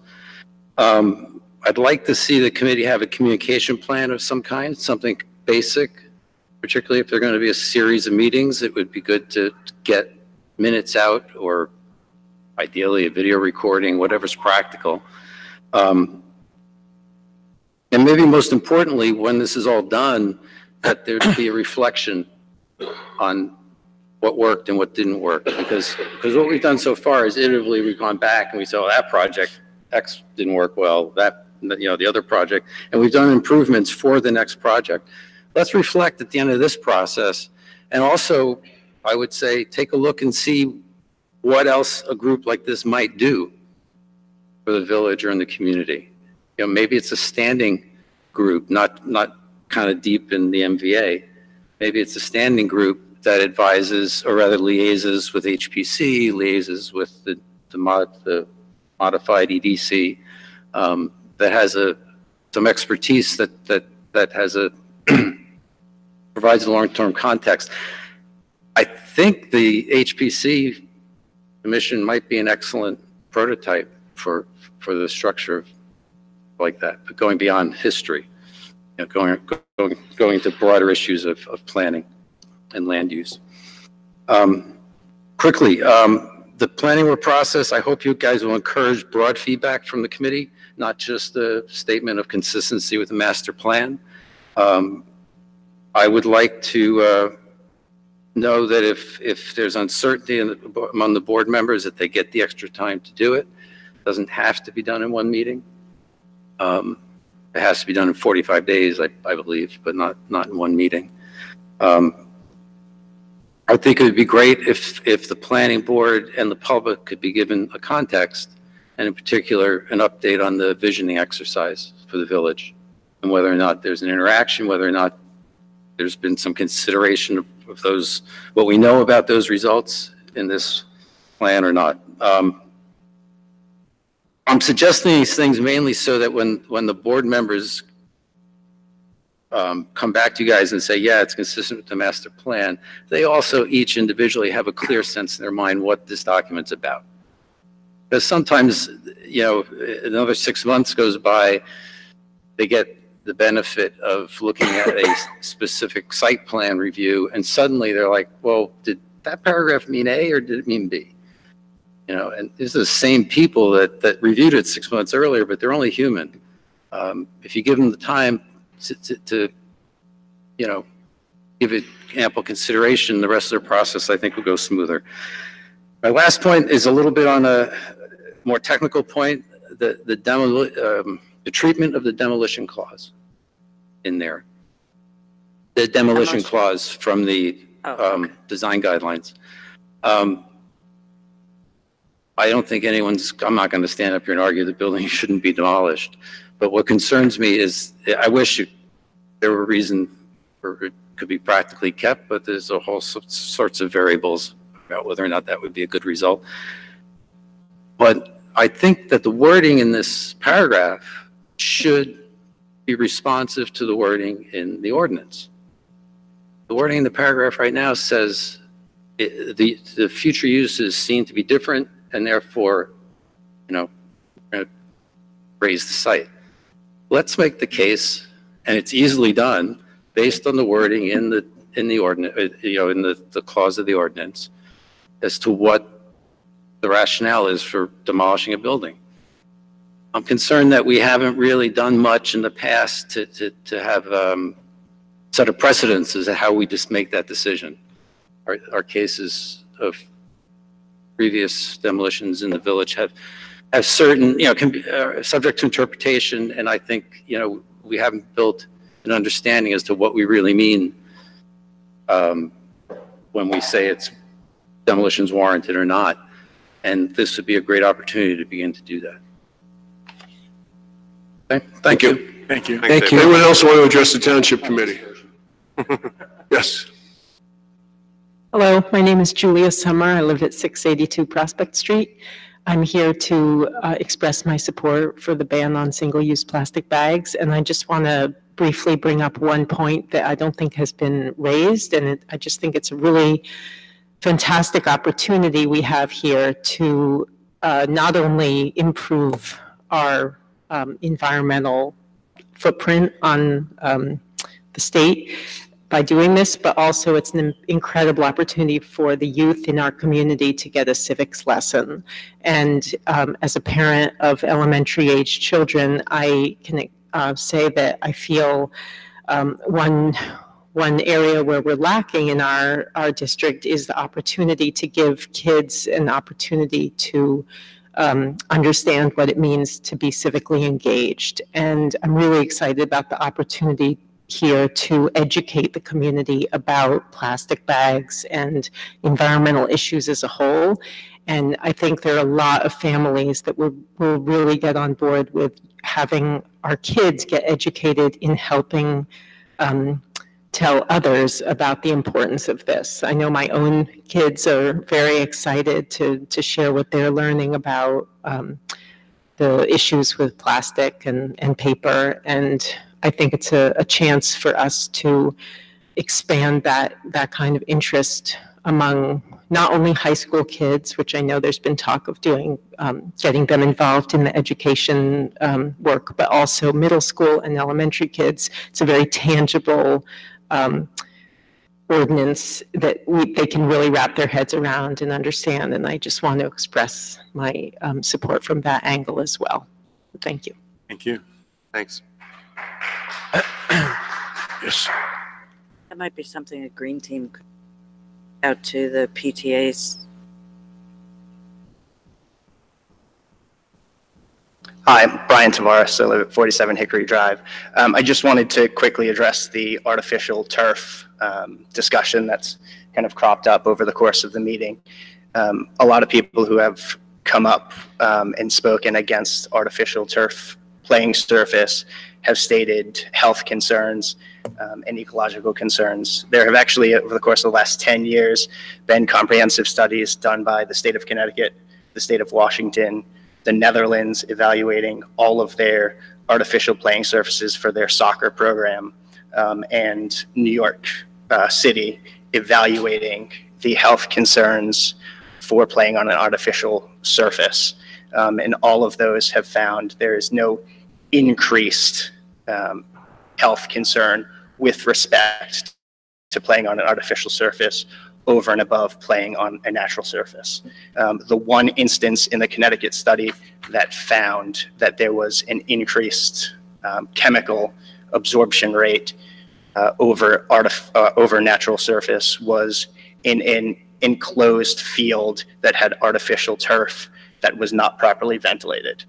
In addition to that, for artificial turf fields, most of the concern from a health perspective and ecological perspective come from the crumb rubber fill, which is usually ground up tires that serve as that kind of base layer for shock absorption.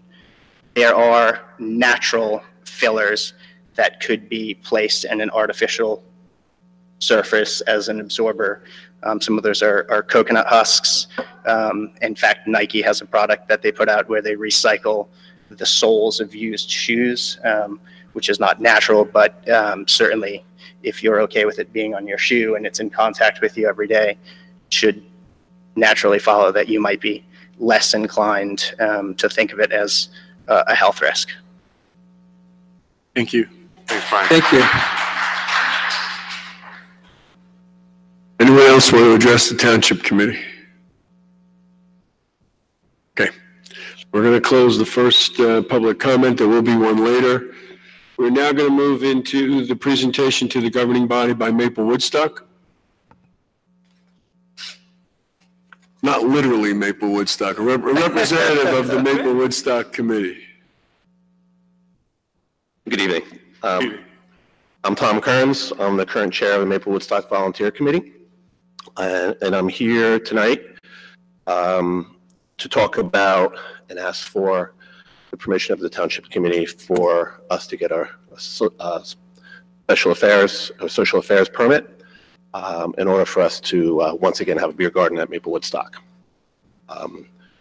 The way the laws work, as you well know, is that to get one of these temporary licenses, you need the owner of the property to give you permission. And since it's in a public park, you are the owners of that property, so we're seeking permission for us to be able to put that application in.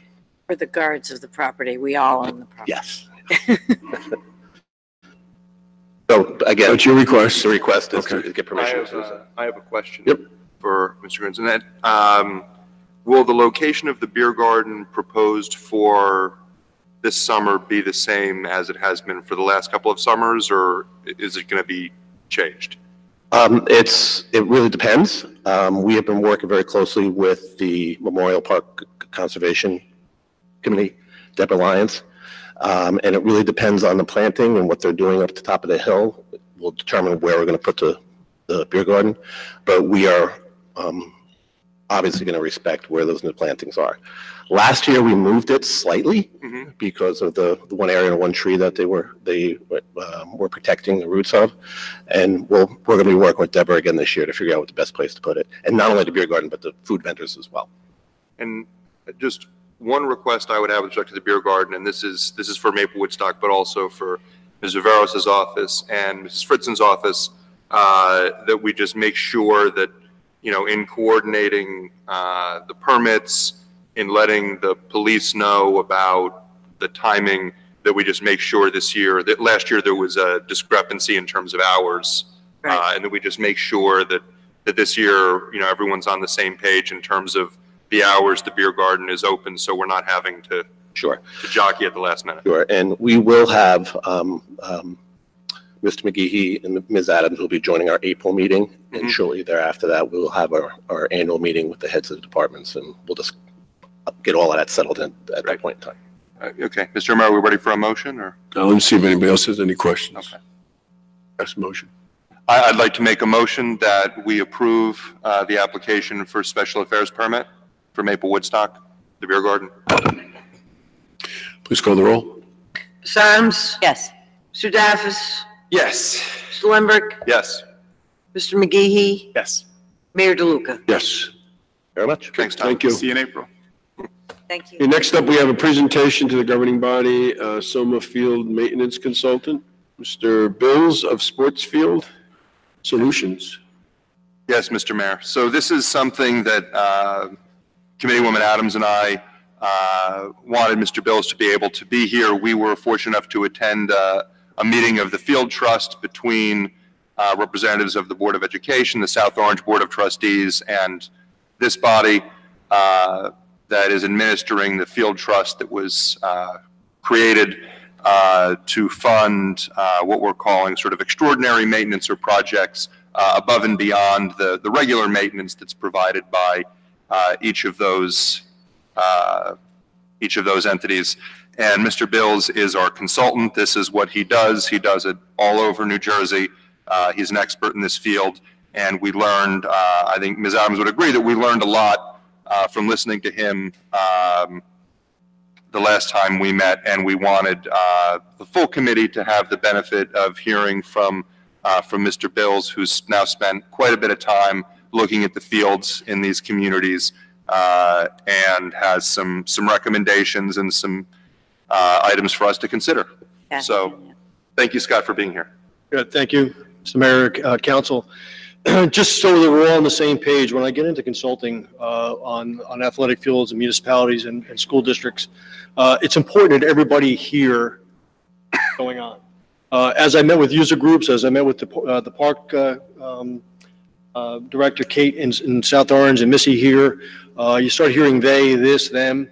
Who is this, them? Well, it's usually people that are involved in the town councils. We need to get everybody involved. So what I did is I asked for a meeting with the Maplewood representatives in South Orange, which basically led to this meeting.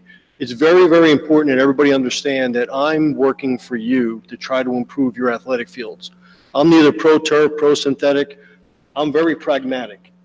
I want to do what works best. And if you choose not to do that, you need to know the pros and cons of those. All right? In light of being transparent and just make sure nothing falls through the cracks, I prepared a report on November 21st that was addressed to Kate Schmidt, the Parks Director at South Orange, but basically it was intended for everybody in both municipalities and the school district to read. And it's basically a summary of my observations, my recommendations, all right, and where we should be going from here. And also a little bit of history of what's been done in the past. So just so nothing, again, falls through the cracks, I'm just going to read it verbatim. It's 1.5 pages. It's not going to take very long. I think it's the best thing to do. Was the council provided a copy of the report? Yes. As requested, please find the following regarding the 2019 turf program and anticipated results. First, it is important to understand that all the fields are overused and never have time to heal or reestablish turf cover. As a result, the grass plants on the fields are weak and are losing the battle with large populations of annual and perennial weeds. Due to the heavy use, there are large sections of many fields that are completely bare and heavily compacted. These areas become muddy when wet and very hard when dry. These conditions are potentially safety hazards and affect playability. As I've stated several times in our meetings, several fields and parts of other fields are on the verge of becoming unplayable. Returning the fields to a safe, playable, and aesthetically appealing condition requires improving the soil or the root zone layer, reestablishing turf, controlling weeds, insects, and diseases that compete with and/or kill grass plants, and managing use. The comprehensive turf program we have designed and initiated includes treatments that address all of the above needs. Basically what happened was, and what happens with the municipal purchasing, you can purchase services through county co-ops or state contracts. Somerset County has a cooperative. I think there's 150 municipalities and boards of education that subscribe to it, and they solicit services. One of the services they solicit are turf care, both fertilization applications and cultural practices. And cultural practices are overseeding, aeration, top dressing, those type of things. The specifications for that are actually written by a golf course superintendent who's very knowledgeable and very successful in Somerset County. And I like the way the specs are written, and it's all based on soil science and science overall. So what I'm going to do now is I'm just going to basically read the way the recommendations came in, and if you have any questions afterwards, I'll explain them to you. The Group 1 treatments specified in the Somerset County Co-op bid and awarded to True Green addresses the needs required to feed the turf and control weeds that will compete with new and old grass plants. As mentioned, the weed control applications are on an as-needed basis and will only be applied to those areas of the fields that we have identified exceeding the threshold for populations of weeds that will impede turf growth. The fertilizer treatments, which include slow release technologies, well within state regulations. The Group 1 treatments will greatly affect the success of the Group 2 treatments. I highly recommend the Group 1 treatments be continued in 2019 on all athletic fields. The Group 2 treatments, which are the cultural practices, include the cultural practices required to reestablish turf on the fields. The slit seeding process is intended to reseed the athletic fields by dropping perennial ryegrass seeds into shallow furrows that are covered with soil to protect the seeds from erosion and bird predation. The core aeration treatment begins the process of decompacting the soil or the root zone layer to improve oxygen exchange, internal drainage, and surface hardness. The top dressing process will begin leveling the fields, build up and amend the root zone layer, improve internal drainage, and protect new grass plants. At the completion of the Group 2 treatments in the fall, specific bare areas will be covered with turf blankets. I'm sure you've all noticed in Maplewood and South Orange, these white silvery material that's on them. That's on the largest bare areas that were overseeded and aerated. And basically what a turf blanket does, and it'll be in here a little more, is heat up the soil so that the growing season is much longer than it would be otherwise. Grass only grows based on soil temperature. All right, that's why it goes dormant. But what we're trying to do is get the grass to grow longer and start growing earlier in the season. At the completion of the Group 2 treatments in the fall, specific areas will be covered with turf blankets. These blankets will help keep the soil warm, promoting germination and grass growth. I do not recommend that blankets be considered for removal until late March or early April. I know that's going to be a sticking point. In 2019, it is crucial that all the scheduled treatments be made.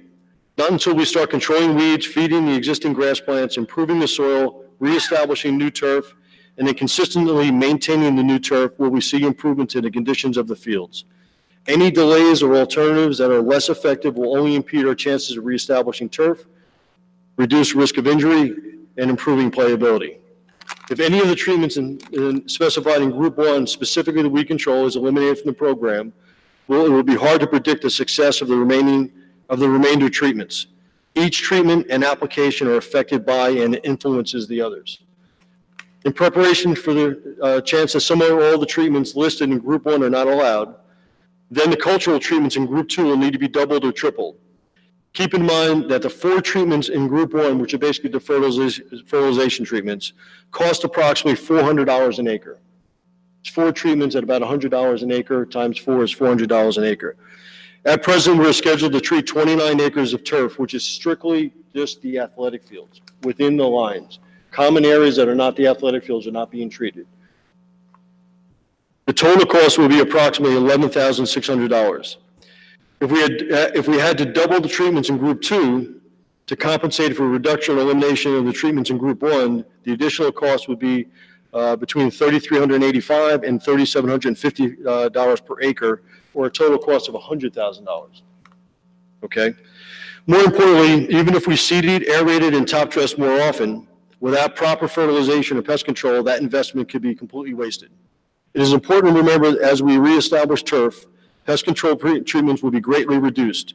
At that time, we can look to do spot treatments, alternative products that may be more cost effective because of reduced treatment area and other cultural practices.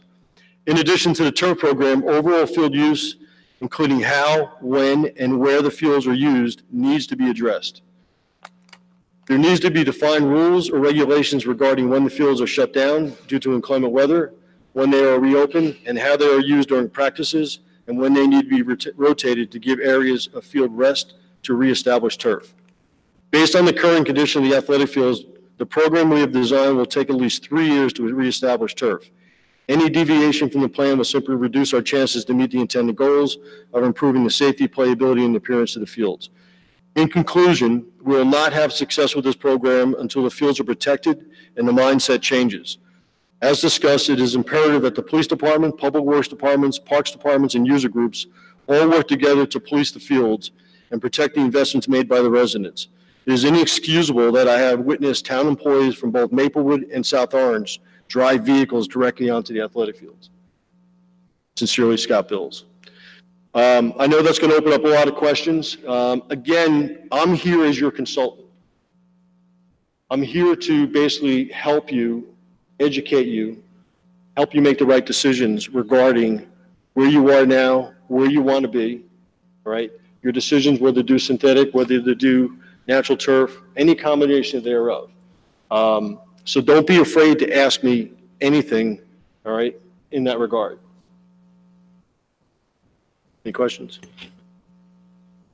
We had our chair of our environmental advisory committee wrote us a letter about alternative than pesticides and fertilizers.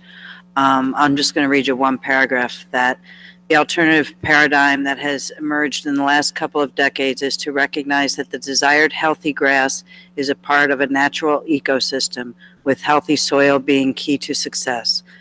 Natural grass in healthy soil is a robust playing surface that is capable of regularly rejuvenating itself without downtime, even when it is inevitably worn by intense use during the course of a playing season.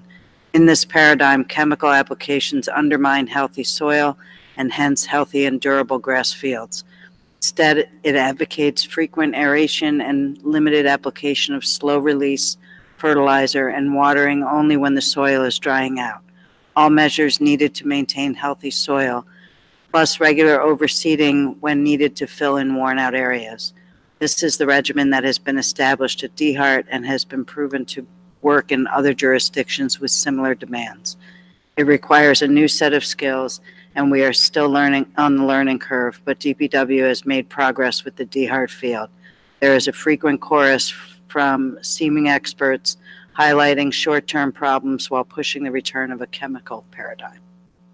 So I think I brought this up at our meeting. My issues with regard to chemicals on our playing fields, as opposed to something like this, which is more of rejuvenating the soil and helping the soil become as healthy as possible. Thoughts on what I just read? I mentioned to you the whole issue with DeHart. To be honest with you, DeHart's been a complete disaster since it was rebuilt. I would disagree with you. The last couple of years, I think it's been in pretty good shape. I've had calls from your Parks Department. To look at it, what can we do? And I've written a report in that regard. You've had multiple reports by Rutgers University about what to do. Right. My report basically just reiterated what that report was. The point being is the soil at DeHart is fine. What's been done in the past has changed the soil chemistry. The pH has gone up, the organic matter content has gone up, the internal drainage has gone down, which basically means the field can't drain itself, which basically means when you go to use it, create large low areas, mush. You've got large areas that don't have any turf on it because of that. I believe it's been a compost tea that's been applied to that over the years, which is an organic product. Compost teas are not regulated by the EPA. I don't even know where some of these guys make their compost tea. I'd much rather use something that's been approved and gone through a process by the EPA than something that has absolutely no EPA registration to it at all, especially something that's going to actually be a detriment. Soil reports that have been done on DeHart since it was constructed to today basically show that the field has degraded. The soil quality has gone down. What about the quality of soil at other fields? Quality of soil in the other fields, well, I have soil reports from 2015 that South Orange did. The soil quality on the other fields, as far as macronutrients, micronutrients, pH, organic content, are all very good. Those fields want to grow grass.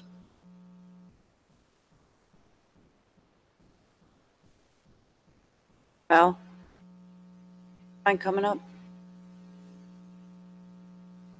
I do have one question. So we used a organic type of solution on DeHart, but it wasn't EPA regulated? We also had other issues with watering, but go ahead. Compost teas and some organic matters don't fall under the EPA regulation. They have to be as a registered organic product. Like for example, just a common fertilizer will have an MSDS sheet on EPA registration. What happens if I swallow it? All those type of things. What happens if it goes into a waterway?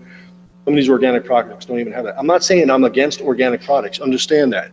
Organic is a tool in the toolbox. It's not the end all be all. Well, could you report on what we've talked about at Engineering Public Works a few times, and especially the transition, in your opinion, of art field? Okay, Calvin Bell, Director of Public Works. Over the years, the last 4 years since I've been to Township, there's been significant changes in how we do operations on the maintenance of the field.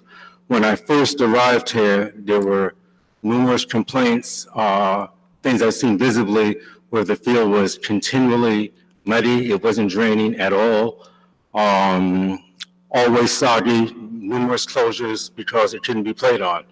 After about 2 years of following the advice of our landscapers, our sprinkler system operators, we saw that it wasn't actually working. I therefore, at that point, registered myself and 2 other Public Works employees to become certified organic lawn care professionals. Once we attained that education and certification, we were able to start to see for ourselves some of the things that needed to be done. We also had the soil tested by Brad Parks, a well-known lawn maintenance person throughout New Jersey, and got his recommendations. That, along with our education, caused a change in how we were actually maintaining the field. We started doing a lot of things on our own, decreasing the need for an outside landscaper. We increased the aerating, we increased the overseeding. As he just stated, we did use compost tea. That's something that we do not plan on using this year, but at the time it was recommended and it seemed to be a good fit for the field. So in summation, over between 2 years ago and now, the field has shown a dramatic, in my opinion, increase in improvement in its care, in its health compared to how it was 4 years ago when I arrived. So I have a question. So 11 years ago, we had a discussion at the TC at the time, and the TC decided, let's go with turf. And because we had to bond it, it went to public forum and it got reversed. Okay. And in the last 11 years, it's taken, first 7 years, although we made that decision, the field was basically not in good shape. It's only been the last 4 years of the 11-year tenure that this field has actually been respectable. Is that what I'm understanding? I can't speak on the condition of the field prior to me coming here. I came here 4 years ago. I've heard that the general consensus that there are always problems at the field. Like I stated earlier, my first year, there were visible problems. A lot of those problems have improved. Some of them are no longer existent, but hardly ever occurs as much as it did 4 years ago. Okay. Another thing too is that I think we need to understand too, and I know we looked at the documents, Engineering Plan Public Works, but the market has changed. And what I mean by that is, and I could be wrong, but 11 years ago, lacrosse wasn't that popular, right? Ladies soccer wasn't that popular. We have more sports clubs and programs coupled with our schools using our fields, where the demand for our fields is probably its highest it's ever been. Am I right? That is correct. I mean, that's got to be correct. I looked at those sheets, you know, from each park, and I mean, Bowdoin. I know, I know it's that unbelievable. high, but I don't know. I mean, what it was lacrosse 11 wasn't years that popular 11 years ago. Now it's like, you know, on ESPN, it's a national. I mean, that's a sport in itself. We have all those statistics of the use of the field and all that. Yeah. All around somewhere. Yeah, so I think also we also have to be cognizant of the market has changed. You know, we are, and our population is younger than it's ever been before. So I just want to put that out there in terms of when we look at the options, you know, be it option group 1, group 2, artificial turf. We need to understand what we're dealing with. It's not, you know, our population is 25,000 people. It wasn't 25,000 people 11 years ago, and you know, it's a portion of kids. So just think about that as well. Okay. So I just wanted to clarify, because that's my understanding of DeHart, that it's improved in the last 2 years. And when we walked it, you know, flooding, and we found out that it was overwatered. And now this year, even with the extensive rain, it was playable most of the year, correct? Most of the year, and Missy our recreation director can better attest as to how many closures there were. But compared to to the best of my recollection, compared to 4 years ago, it was playable a lot more. And Crusoe, did you want to add anything? Well, we have to close due to weather, and the field does hold water, I think. So we walk the fields. We have staff that walks the fields on the weekends, all of them. And without drainage and without a thick grass, turf there, we have to close more because we have to keep safety in mind, and we can't have kids hurt. And we can't have compacted dirt and no grass cover on them. So I think we're looking to increase them in the playing areas, not the whole park spaces, but in our athletic, fields and at the goal lips and where there's a lot of playability and where you get a lot of wear on all of our fields due to usage, which is not going to go down because we have more kids we're turning kids away from some sports because we're capped. We don't have any more, we're not growing any more fields, and we already know we're at capacity. So we want kids to take new sports up, and we don't want to ever close registrations. It's the goal. What I'm hearing, and anyone tell me if this is incorrect, but that there's been, at least with respect to DeHart, there's been improvements over the last several years. But what I'm hearing from Mr. Bills is that there's still room for improvement. So, so the fact that things have gotten better doesn't necessarily mean that things are as good as they could be or should be. Is that a proper characterization? Based on the soil test I reviewed from when the field was redone, and I believe there was a soil test done about 4 or 5 years ago, and then recently, the soil health is going downhill, and the numbers basically say that. Okay. More importantly, that field was designed where the pitch runs from the softball field onto the soccer field. The grades, direct water onto that soccer field. It's very difficult.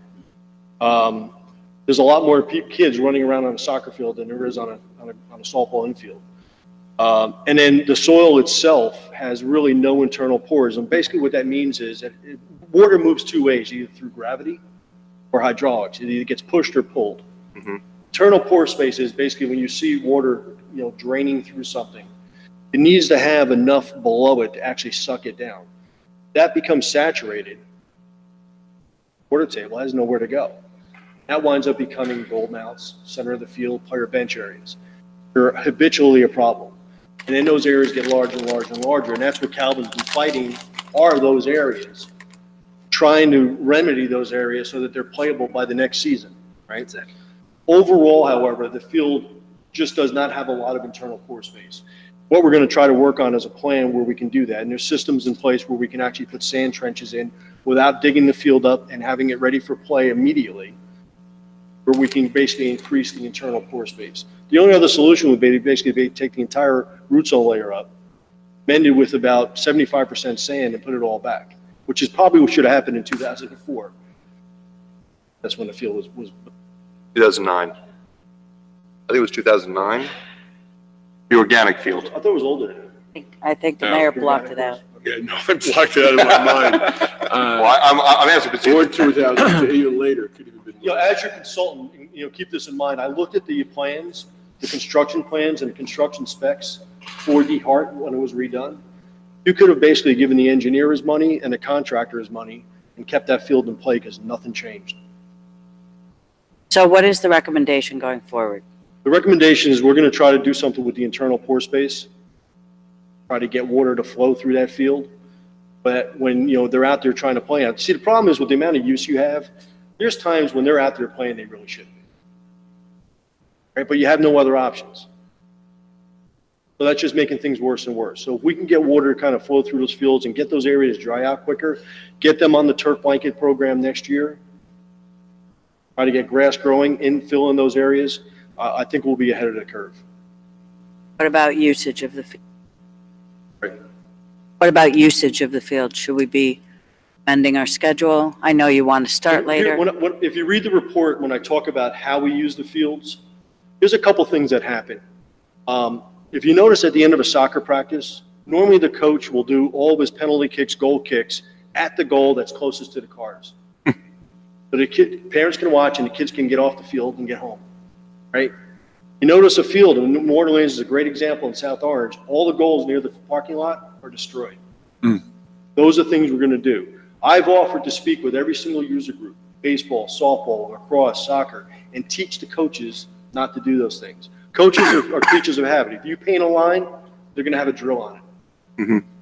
Doesn't mean the drill has to be there. So we're just beating up areas of the field that we don't need to for practices.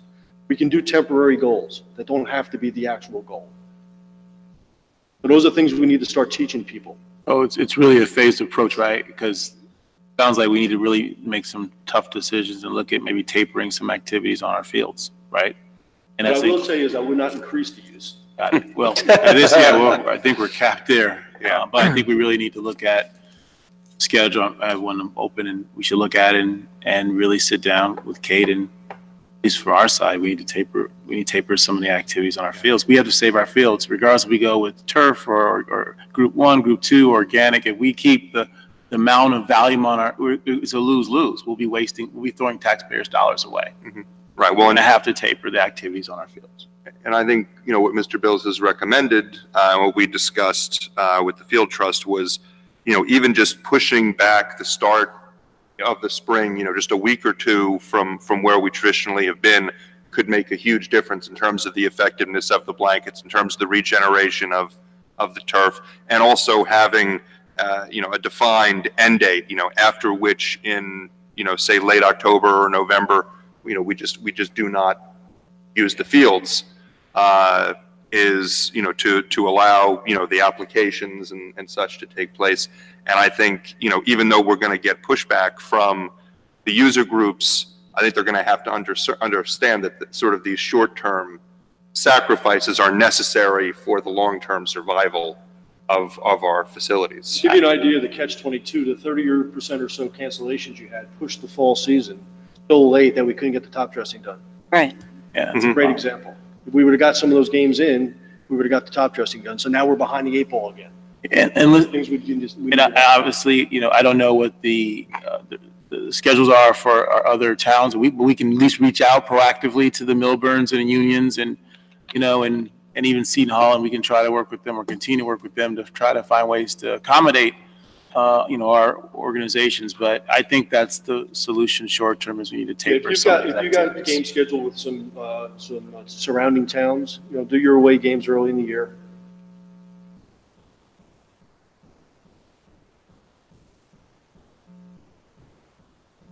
And we need to look at the school district too and how they're leveraging our fields.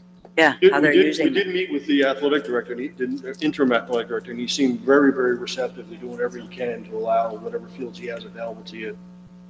Particularly Underhill, where they have, turf that could be used in times when we need to rest our field, or if we have weather and the fields still aren't quite playable because they're too wet and we're going to tear them up to move those, at least to the extent capacity allows, to Underhill and take advantage of the turf there, obviously respecting that, the CHS teams, will have priority in terms of the scheduling, and we're not going to be pushing them off their own field.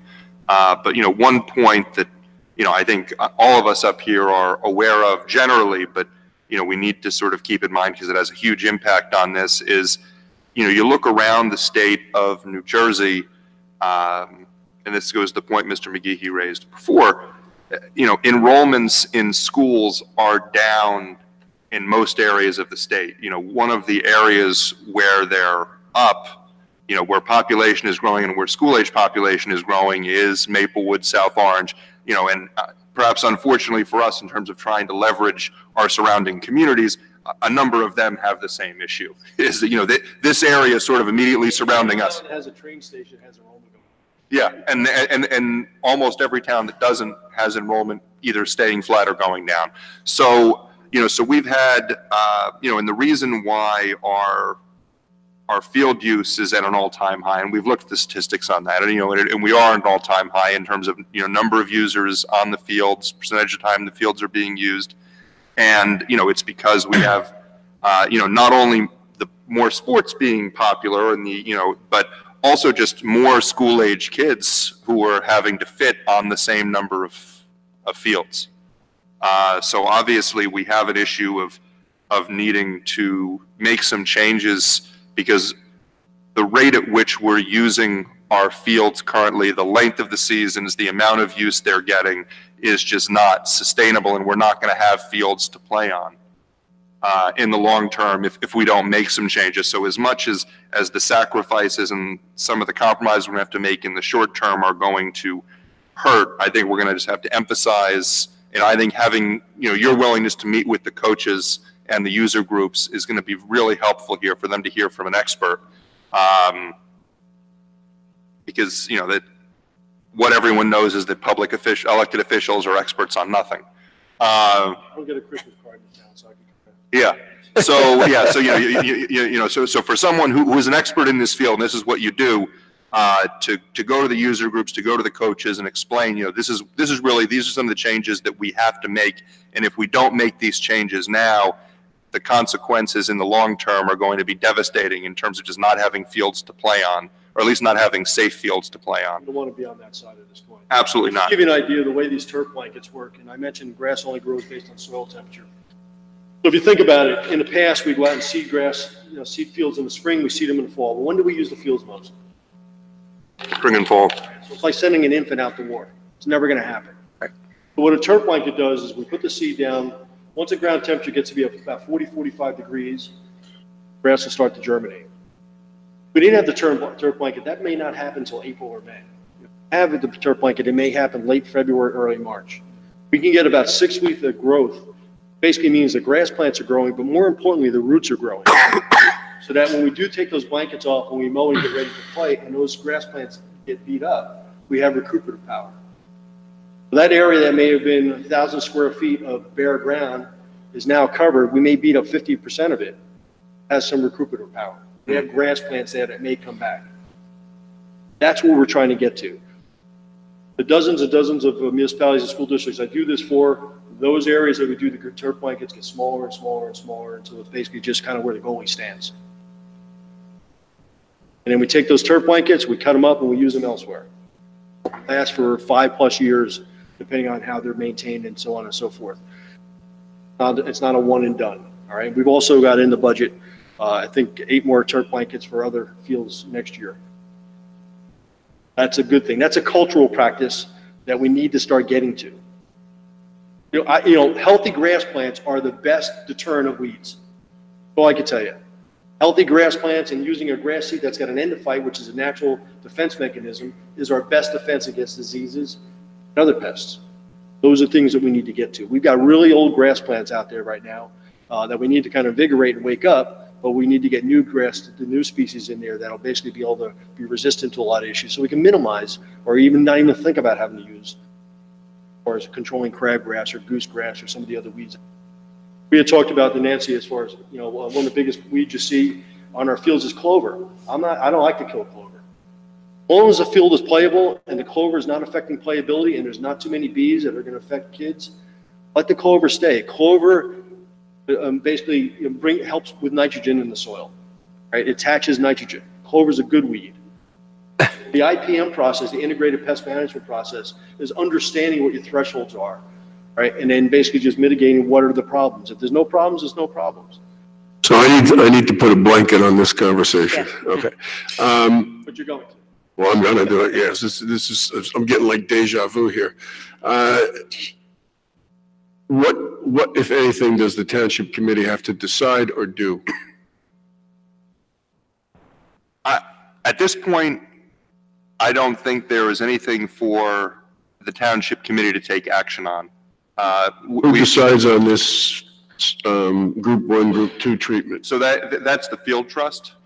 So Ms. Viveros and I are currently the representatives from Maplewood, and there's representatives from the school district and also from South Orange.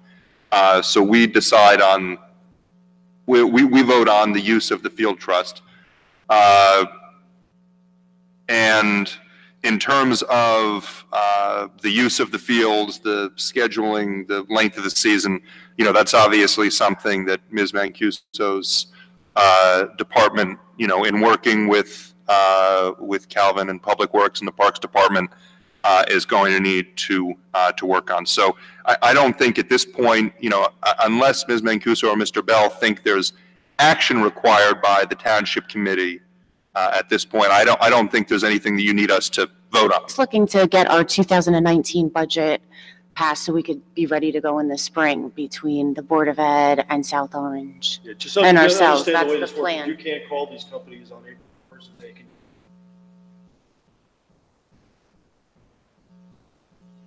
Right. And So I guess I would have a little difference of opinion that the two of you would make a decision that would impact our fields here. I guess. I was a little surprised by that. Yeah, Maybe I'm suppose you decided to do, suppose group 1 and group 2 was intensive as opposed to IPM or kind of a balanced approach. Isn't there some process where the Township Committee gets the recommendation from that field group and endorses or doesn't endorse that? I don't know what's in our ordinance that we set up. Weren't you issued the TURP program?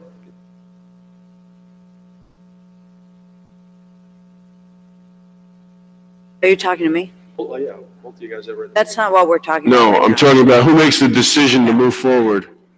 I mean, in terms of the money that is, this program is being funded through the Field Trust. Okay. So the budgeting decisions by the Field Trust are made by the Executive Committee and the representatives on the Executive Committee, and that vote hasn't taken place yet. That vote will probably be later this month. Ms. Rose, do you know the date of that meeting? I think, yeah, it's late February. So, and the representatives from Maplewood Township to that Executive Committee of the Field Trust are, the way we set it up, are the liaison to the Recreation Advisory Committee, which is currently myself, and the business administrator or his or her representative. So I have no problem with you guys making a decision that spend the money. I guess the question is, you're spending the money on town property, right? Well, the executive board is making the decision to spend the money on Maplewood Town property, South Orange property, and Board of Ed property. Okay. But so there's no role for the Township Committee to say, we agree with what you're going to put on our fields? Under the ordinance we drafted, I defer to Mr. Desiderio. Yeah, I mean, I don't have the ordinance in front of me, but I think Mr. Lindbergh is correct. I think you've delegated that authority to the committee. All right, fine. So why are we talking about this then? Yeah.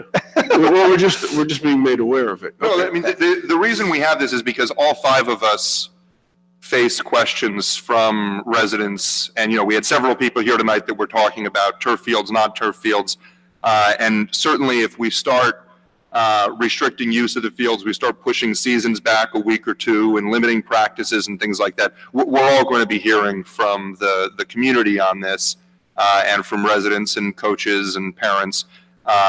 So we thought it would be useful, given the amount of taxpayer money that goes into these programs and also the impact it's going to have on our residents, to have Mr. Bills come here and present the information, which Committeewoman Adams and I found very informative at our meeting, and bring that to the full committee. And not only that, I think if there's anything that this governing body strongly feels they want the executive committee to take into account during. Absolutely. I have an issue with, I would like our expert to use as little, if any, chemicals possible, because this all came up, right, Mr. Bell, when all of a sudden we were getting calls because there were, flags all over Borden Park, and as there was chemical treatment put down, and we didn't know anything about it. And our policy is that we give permission with regard to that aspect of it. Whether or not this subcommittee, this executive committee, has permission to decide how to spend the money in that fund, but we still retain the ability to say, spend it on this consultant and do the maintenance. But if you want to put any chemicals on it, the body needs to give you. I don't think that's what we're hearing. No, that's what. I don't think that's what we're hearing. We're hearing that this body can make that decision. Well, we need to double check. The allocation of the funds is made by the executive committee. Oh, I understand that. The permission to to do this is something, an ordinance that they weren't aware of last year when they did that, and they are now aware of it and will come to us, hopefully as early as possible with the proposal and to comply with that ordinance. It wasn't they didn't mean to ignore the ordinance. It was an oversight, but. And it's a policy, not an ordinance. So that's part of the issue. Okay. But regardless, if we got that information of what chemicals were going to be laid down, we could at least get some advice from an environmental advisory and if there's any issues with it and what possible alternatives are. So that's how I personally would like to proceed. I just want to add one more thing, and Mr. Bills, thank you very much for coming today. This has been very, thank you. Very, very educational. On a parallel, when we talk about the use of our fields physically, well, how does that work from a process perspective? Now, does this same committee meet with the Board of Ed and say, okay, instead of having 8 fields, you have 7 fields, or instead of having 8 hours, you have 6 hours? Like, how does that work where we start to taper down the use of these fields? Yeah, and that Staff meets with South Orange. Microphone. Our staff meets with South Orange's staff, who meets with the Board of Ed. So it's not really that simple. It takes a long time, so we kind of break down all of our spring schedules. We have all of our requests. And then in the spirit of sharing and working things out, we kind of trade off. Not everybody gets what they want, and we just kind of compromise like that. So that it's kind of like a month-long process per season. And then we're all using this consultant, which is helpful. So we're all kind of under the same umbrella of, we can't have the DPWs driving on there. We have to watch what's going on in the parks as far as driving vehicles and things like that, and usage, and if he talks to the user groups and coaches, that'll be extremely helpful about rotating and changing directions for practices and different things like that to just help save what we got. It falls on deaf ears after having all the user groups and talking about the turf blankets and having them on until. Guys, practice on April 1st. We'll understand that's coming. Right. Mm-hmm. So going back to this issue, though, because this is actually a very serious issue, right? Because now this is like a landscape budget or a field budget, right? You're basically going to go to all these organizations in the school board and say, instead of having, this many hours, you're going to have less. So, Mr. Veros, I think you got to be really on top of this, because we really need to make sure that get this down to a certain percentage. And Mr. Bills, we'd like to have you involved in this conversation, saying, all right, the use of this field based on these charts that we've been looking at over the last month, it has to be tapered by 10% by field, by park, by field. And then you have to take that stuff, Mr. Cuso, and take that to, as Representative Maplewood, and say, we need a reduction by our fields across the line by 10%. Right. Well, and South Orange, and they're going to have similar concerns. I mean, I can't speak for South Orange. I can only speak for the residents of Maplewood, Mr. Lundberg, and I want to make sure that we do the right thing, so we invest this money that we see an ROI. So that starts with also making sure that the use of the fields is tapered in addition to whatever type of solution we go with, be it as environmentally friendly as possible in this case. So I look at it as a parallel process. The other good thing here is I do this with a lot of towns, municipalities. Fortunately, you have a user fee that's been. You have a pool of money to do this.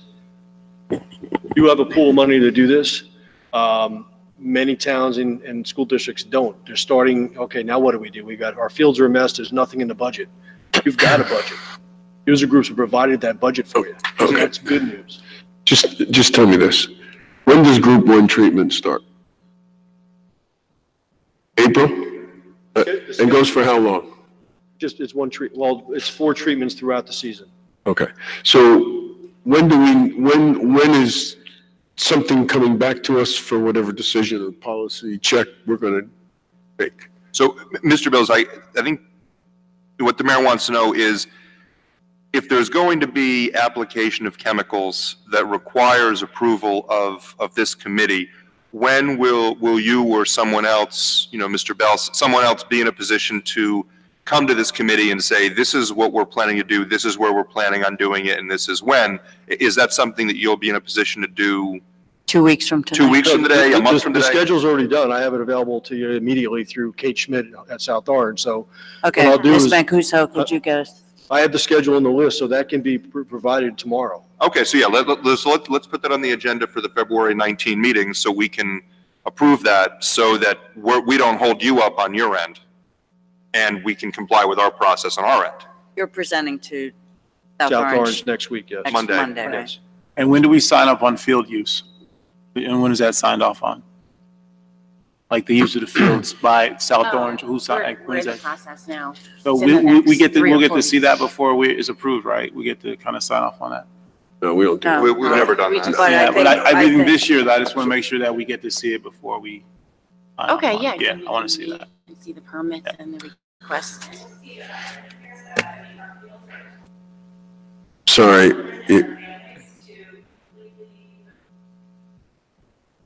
You can talk later in the public comment period. Thank you. Okay. I have some last remarks, and I'm sorry, Mayor, we've talked this a lot tonight. Mr. Bills, thank you for your very informative and in-depth report.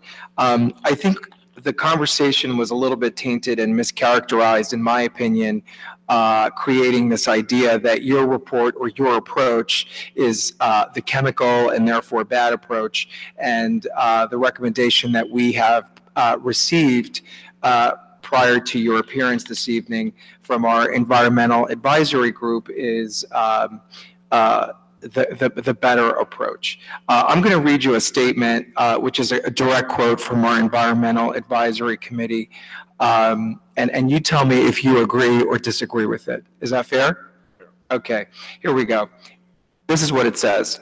Frequent aeration and limited application of slow-release fertilizer and watering only when soil is drying out, all measures needed to maintain healthy soil plus regular overseeding when needed to fill in worn-out areas. Do you agree or disagree with that? I agree with that. You agree with that. And you agree with that because in your report, sir, as you read this evening before us, and this is important to correct the public record because we often miscommunicate. We think we communicate, but we're not communicating, even though we're using the same language. In your report, you talk about slow-release fertilizer where appropriate. Is that correct? That's correct. You also talk about core aeration treatment. That's part of your group 2 treatments. Is that correct? That's correct. And therefore, that mirrors the advice from the environmental approach of frequent aeration. Is that correct? Correct. Okay. And one last question, sir. You also said in your report that we all agree to seed more, to aerate more, and to top dress more often. The difference is without any fertilization or limited fertilization or pest control, only where necessary, those efforts are wasted. Is that correct? That's correct. Thank you, sir. Okay. Just one clarification. I think that those comments were from the chair, not the whole committee. Okay, the chair, excuse me. Corrected. Yeah, I'll tell you my perspective. We should move forward with group 1 and group 2. I just want to have a policy so that I'm aware of what's being put in our parks. That's all I care about. I understand that the parks need to do work. I would never recommend what we're doing at D Hart for the rest of the parks. We don't have the bandwidth, we don't have the labor. It's just too much for us. We can't do it. I'm sorry, it's just a fact. And so I think we should move ahead with this. I just want to protect the process. I just don't want a third party making a decision about our parks without us knowing about it. That's all I was asking about. I wasn't opposed to it. Understood.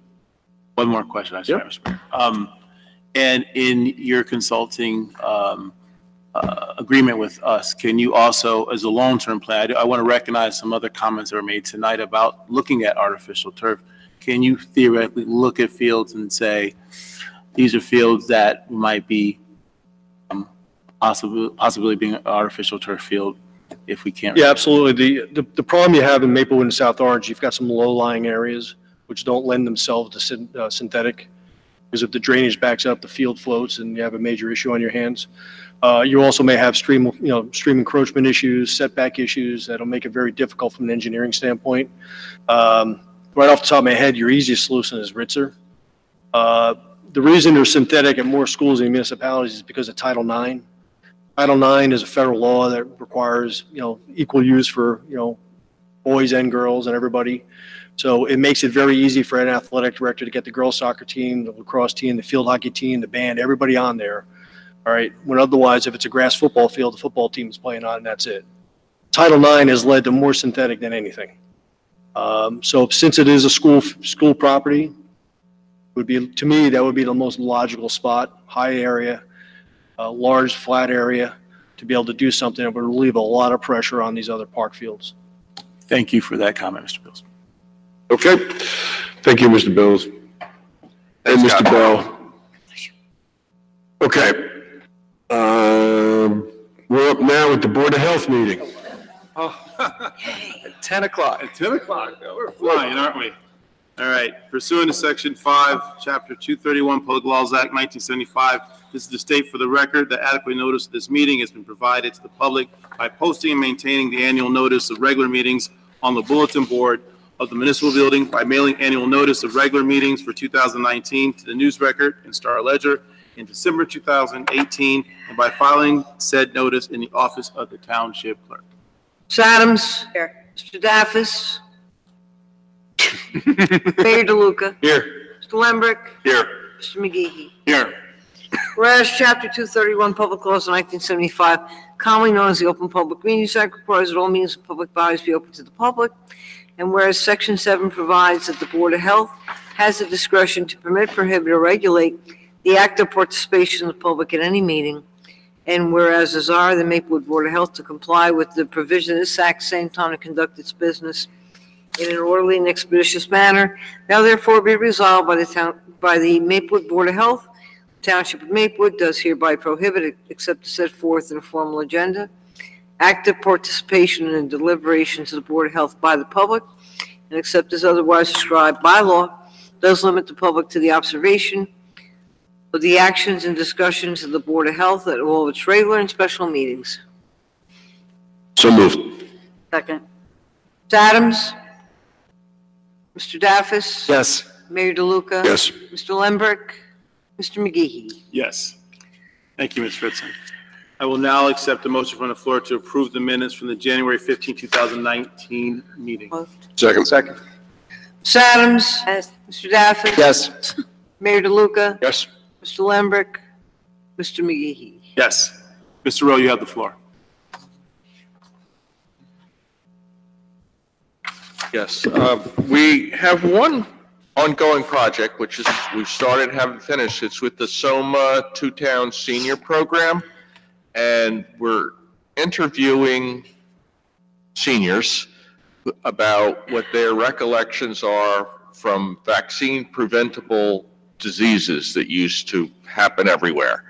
So we talked about measles, polio, whooping cough, and so I think it's kind of a unique program in that we're going to get firsthand recollections of people who remember those days. And thanks to Joy Yagid for videotaping it all. Many thanks to her. She's done a great job.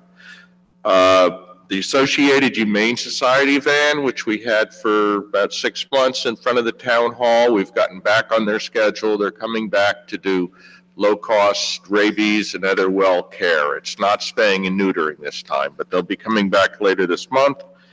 And also the Overlook Hospital Healthy Avenues van will be doing cholesterol and blood glucose screening. The one item that I wanted to bring up is I did a preliminary inspection of the Stella Luna? Yes.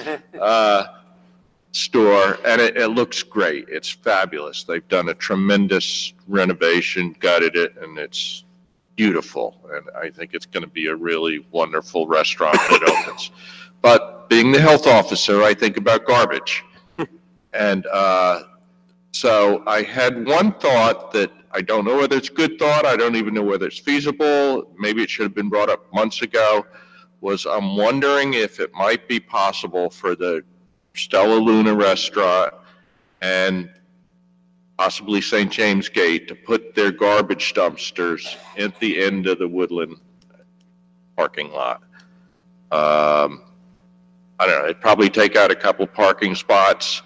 The advantage is that the way they remove the garbage now from the St. James Gate, they have to walk in, pull out bags, carry them out by hand. Sometimes they're able to roll the dumpster out, but it's snowy, icy weather, they can't do that. So the garbage men just leave the garbage because they can't take it out.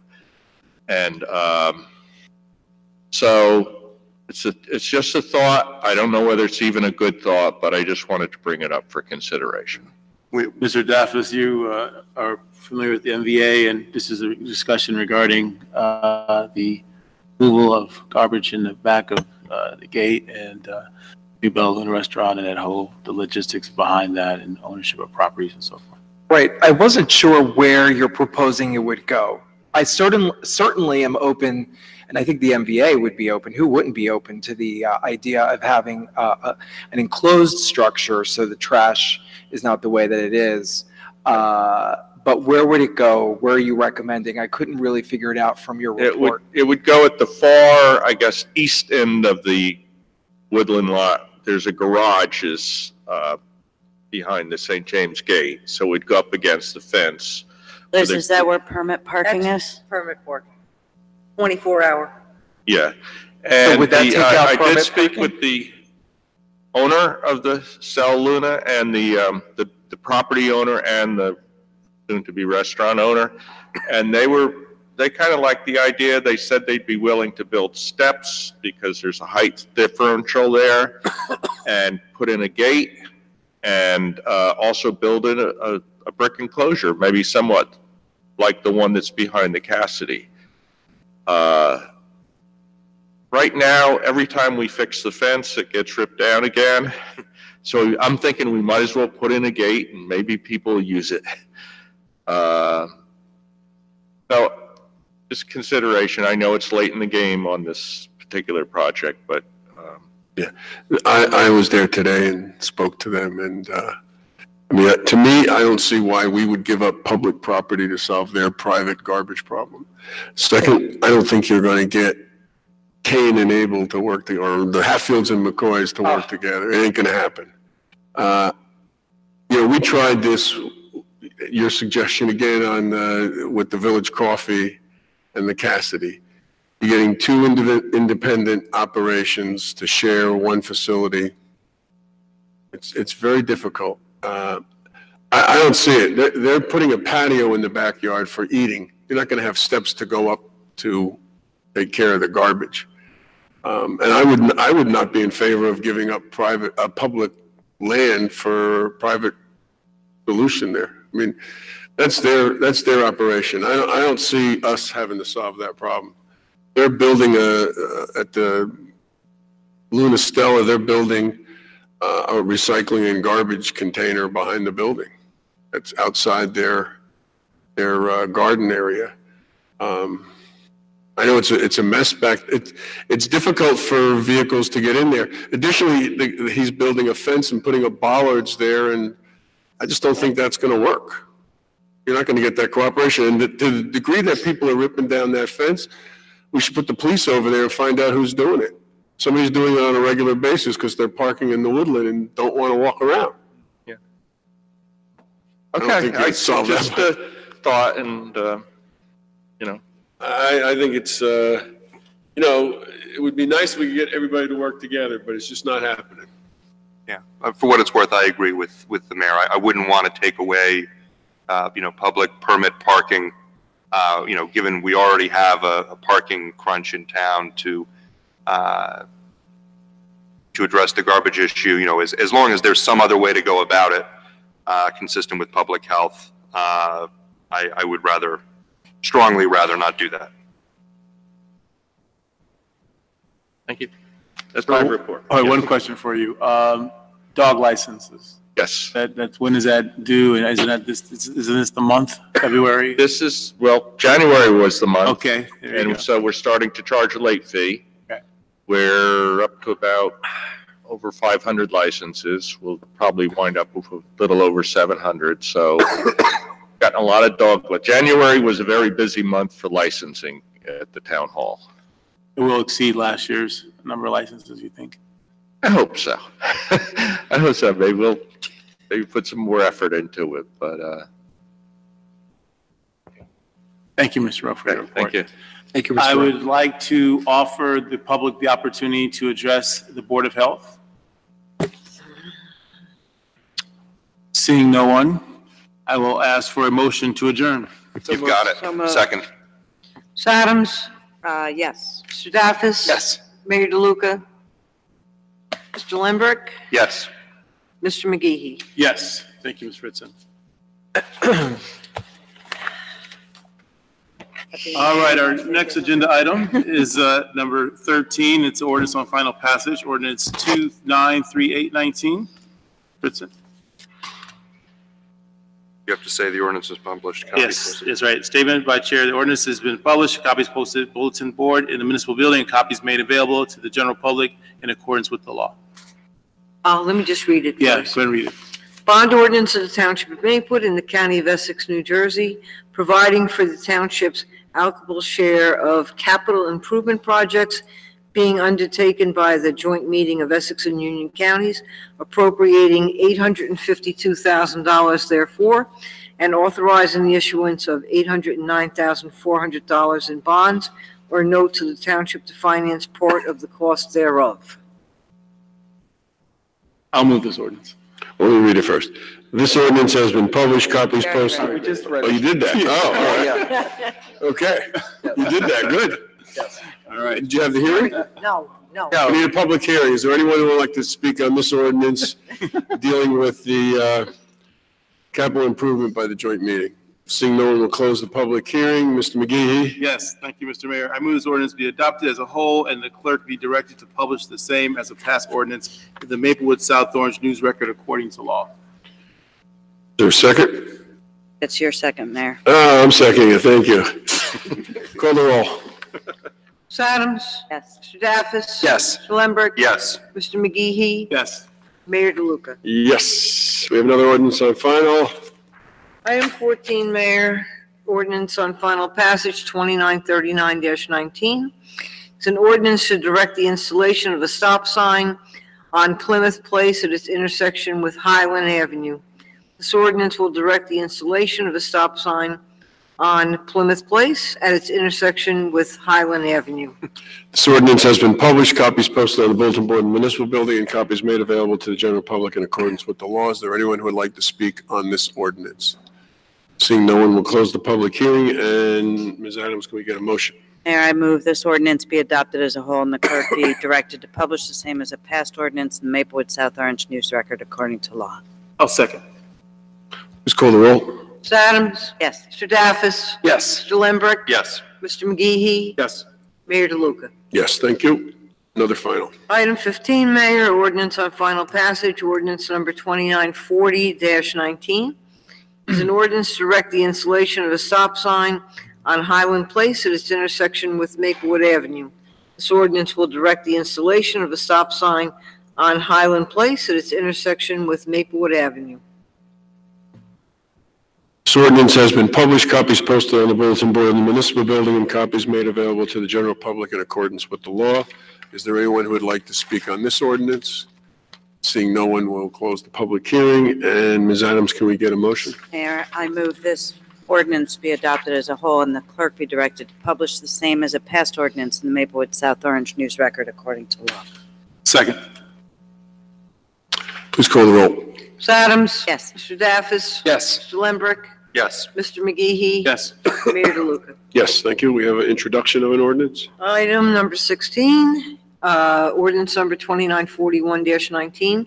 It's an ordinance to amend Chapter 257 of the Code of the Township of Maplewood entitled Vehicles and Traffic. This ordinance will revise parking time limits within the Township of Maplewood. Mr. Daffis, you want to say something about this ordinance? No, Mayor. Okay. Ms. Adams, you want to move it? Sure. I move the passage of this ordinance on first reading, its publication according to law in the Maplewood South Orange News Record, and a hearing to be held on February 19th. Second. Please call the roll. Ms. Adams? Yes. Mr. Daffis? Yes. Mr. Lindberg? Yes. Mr. McGehee? Yes. Mayor DeLuca? Yes. We have another introduction of an ordinance. Yes, Mayor, item 17, ordinance number 2942-19, an ordinance to amend Chapter 257 of the Code of the Township of Maplewood entitled Vehicles and Traffic. This ordinance will prohibit parking on Gerard Place from 6 a.m. to 9 a.m. Monday through Friday. Mayor, I move this passage of this ordinance on first reading, its publication according to law in Maplewood South Orange News Record, and a hearing to be held on February 19th. I'll second. Yeah, so I think what I would recommend is that we vote this down and start over again. Agreed. Ms. Francisco to call the roll. No, I understand. I just didn't know if anybody wanted to say anything else. I No, have a bunch of I agree agrees. Okay, please call the roll. Mr. Adams? No. Mr. Daffis? No. Mr. Lambrick? No. Mr. McGee? No. Mayor DeLuca? No. Fails. Okay. First time we did that. Item 18. In a while. First time in a while. In a while. Item 18, Mayor, introduction of new ordinance, ordinance number 2943-19. It's an ordinance adopting a redevelopment plan for Baker Street. This ordinance will adopt a redevelopment plan for the site at 104 Baker Street. Mayor, I move the passage of this ordinance on first reading, its publication according to law in the Maplewood South Orange News Record, and a hearing to be held on February 19th. Second. So I just wanted to say a couple things because of some of the comments that were mentioned here. Just to be clear for the record, we did change the height of the building from 47 feet. Initially, it was at 47 feet. It now is a maximum of 37 feet. There is a allowance for a 12-foot, up to a 12-foot elevator on the roof to bring people up to the roof in case there was a rooftop patio. And also you just need an area to ride your roof to the, ride the elevator to the roof anyway. That is not another story. That's just an enclosure around an elevator. And that can't be more than 15% of the roof area, and that has to be set back from the Baker Street. There was a question about the cleanup of the tanks. That is not the township's responsibility. That is the owner's responsibility. The township would not be spending any dollars there. There was a comment made at a meeting, and also, I'm not sure if it was in the Post or it was here, but about the additional design standards. There is a clause in the redevelopment plan that talks about having to meet the special improvement district's design criteria, which is in chapter 237 of our code, 237-9.1. And it talks all about architectural integrity and building scale, and all that has to be followed by the developer. We generally don't put what's already existing into a redevelopment plan. We just put in here that it's, you have to follow that by reference. Parking and traffic, there will be a minimum, as the plan says, one parking space per unit. There could be more, and that would be determined by the layout of the building. It looks like it'll be 11 units. It could be less, but 11 is sort of the, when you think about how many spots you can get on site there, that's about right. Tax benefits, I would expect the developer to have that conversation with us and make an application for a 5-year pilot.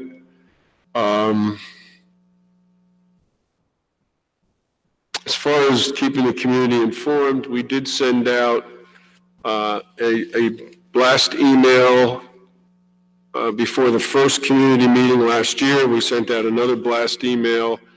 And I would urge anyone who would like to get emails from the town to go on our website and sign up for those. Anytime we're having a meeting like this, we do send that information out. We post it on our website and in our social media page. Yes. Social media page. Yes. Yes. News of record. Village Green.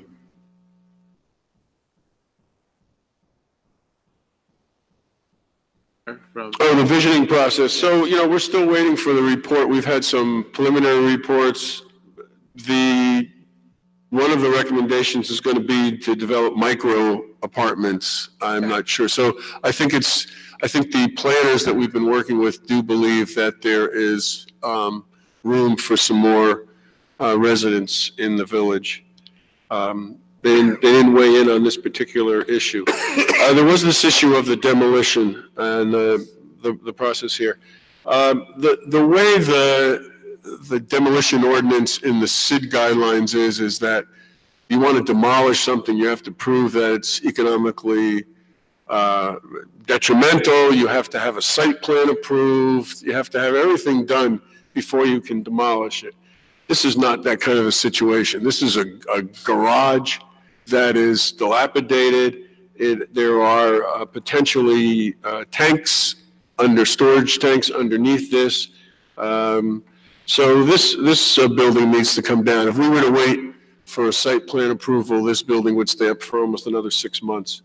I don't think that's something we want to see in the village. I'd rather see it raised and get that tank out of whatever tanks are back there, get them out, and flatten that out and make it just a clear area there with the parking that we have until they start the construction. So I think we've met a lot of the concerns that were expressed at the two meetings. I think this has been a process of presentation, hearing comments, making changes. As far as the meetings with the Village Alliance, those meetings are open. Maplewood Village Alliance board meetings are open to the public. So what we did is we put a notice provision in there, so at least people know when they are. And as far as, I'm sorry, but just one other thing is we did say that the Village Alliance, as the entity to do the design review, is encouraged to add people to its design review committee, and if they want to use that practice of doing an invite, then they can do that. Mr. Mayor, you hit almost all my points. There's one more point I thought we should just bring up, which was brought up earlier by a resident. That's the issue of parking. And I know Mr. Daff has talked about this extensively at the budget meetings on Saturday. If you can just, educate our public who wasn't here on Saturday about the parking plan that's in place with the MBA and the consultant and the PR and everything going around. I think that's good education for the public. Right. So I was going to do this in my liaison report, but no one's going to be around at this pace. First of all, I want to acknowledge your advocacy. I forget your name, and I apologize. You've introduced yourself now twice to me in public meetings. I think you're... Excuse me? Renee. Thank you, Renee. Your advocacy is really spot on, and you're a great fresh voice that we need at the table, and I encourage you to continue doing this, so thank you. But as the mayor alluded to with respect to the forthcoming visioning plan and what you talked about and everyone talks about in terms of the parking problem that we have in town, I think that what we need to do and what all the experts are going to tell us to do, no one's going to like. Okay? Because the MVA has hired a traffic consultant who has come into town and studied the behavior of our traffic and our free parking. And they have come back to us on more than one occasion, okay? And they didn't study this, on a snowy day in January. They studied it at the peak of the season in the village in the summer when people were around, the restaurants were full, it was before graduation, a representative slice of what happens in our village, because we're talking about the village here. And what they came back with us are two recommendations. One is you may not have a parking problem. You certainly have a traffic management problem because our parking is such that you can park in a spot and stay there for 4 hours. So we're not moving cars around. So when you need a spot, you can't get one. And let's face it, if you park somewhere around 4:30, 5 o'clock, it's going to stay all night, right? So traffic management is a very critical thing that we need to talk about when you think about, oh, our village and how charming we are. And I'm not discounting those concerns. Those are very valid concerns. Again, I applaud your advocacy. But what you need to understand, what we need to do up here is to take all of these considerations and balance them out in the best way that we can. Because the other recommendation is we need a parking deck. You just talked about how offended and enraged you are about this possible building going up in the garage, the former gas station that you live next to. I ask you, if we were to build a parking deck, a desperately needed, empirically proven parking deck in our precious, charming village, what would you say? Right? So you see, we have to balance these things. We really, really do. And we are looking into it. And we are also looking into one of the other things that's going to come back from divisioning is also something we may not want to deal with. Oh my God, no. This idea of paid parking. Okay? We've come a long way in terms of paid parking in the industry. Paid parking is no longer those ugly meters everywhere that destroy the charm of our village. They're geo-mapped, right? You don't even need a parking meter. You have a kiosk, one kiosk, it covers all the spaces, and you can charge as little or as much as you want. You can park for 2 hours for 75 cents, right? So I'm not saying that's what we're going to do tomorrow, but what I'm trying to color here is that it's not one-sided. These interests need to sort of balance each other out. And we need to give room to our charming, beloved village to grow because our merchants, they need traffic. Because again, the empirical data shows that it's not me, it's not you, it's not us up here who use the village every day. It's outsiders who come to our attractive, vibrant downtown village. So how do we attract them to coming here? Right? We need to give more for our merchants. So it's a give and take. And this is why this job up here is not easy. It's very difficult. And it's only done best when we're all talking together in a dialogue. And I thank you for your dialogue. Okay, thank you. Please call the roll on introduction. Oh, I forgot what. Ms. Adams? Yes. Mr. Daffis? I forgot what we're voting on, but yes. Item 104 Baker Street. Oh, yes. Mr. Lembrick? Yes. McGehee? Yes. Mayor DeLuca? Yes. Okay, we have another introduction. Yes, Mayor, Item item number 19, introduction of new ordinance number 294040-19. It's an ordinance to amend Chapter 257 of the Code of the Township of Maplewood entitled Vehicles and Traffic. This ordinance implements certain changes to parking regulations on North Crescent and South Crescent within the Township of Maplewood. Mayor, I move the passage of this ordinance on first reading. Its publication according to law in Maplewood South Orange News Record, and a hearing to be held on February 19th. Second. Please call the roll. Mr. Mayor, I have a question. I'm sorry. And that's, do the same issues that were with respect to Gerard Place applied to this, or? No, not at all. Okay. This actually corrects it, because right now, the no parking is from 7 to 9, so this makes it 6 to 9. Okay, thanks. And then there's no parking 5 feet on that, beyond that. that curve there, Okay, and 5 feet also. okay. Okay, please call the roll. Ms. Adams? Yes. Mr. Daffis? Yes. Mr. Lembrick? Yes. Mr. McGehee? Yes. Mayor DeLuca? Yes, thank you. Okay, discussion items. The first is Maplewood Village Historic Designation. Do we need to speak about this anymore, Mr. Daffis? Shouldn't, right? Excuse me? The Village Historic. No, we do not need to talk about this. Okay, at this electric stage. charging, parking spaces. Ms. Adams. Oh, yes. Shoot. Mayor, I brought this up because I I wanted to be able to enforce the electric vehicle parking spaces that we put in at the Woodland.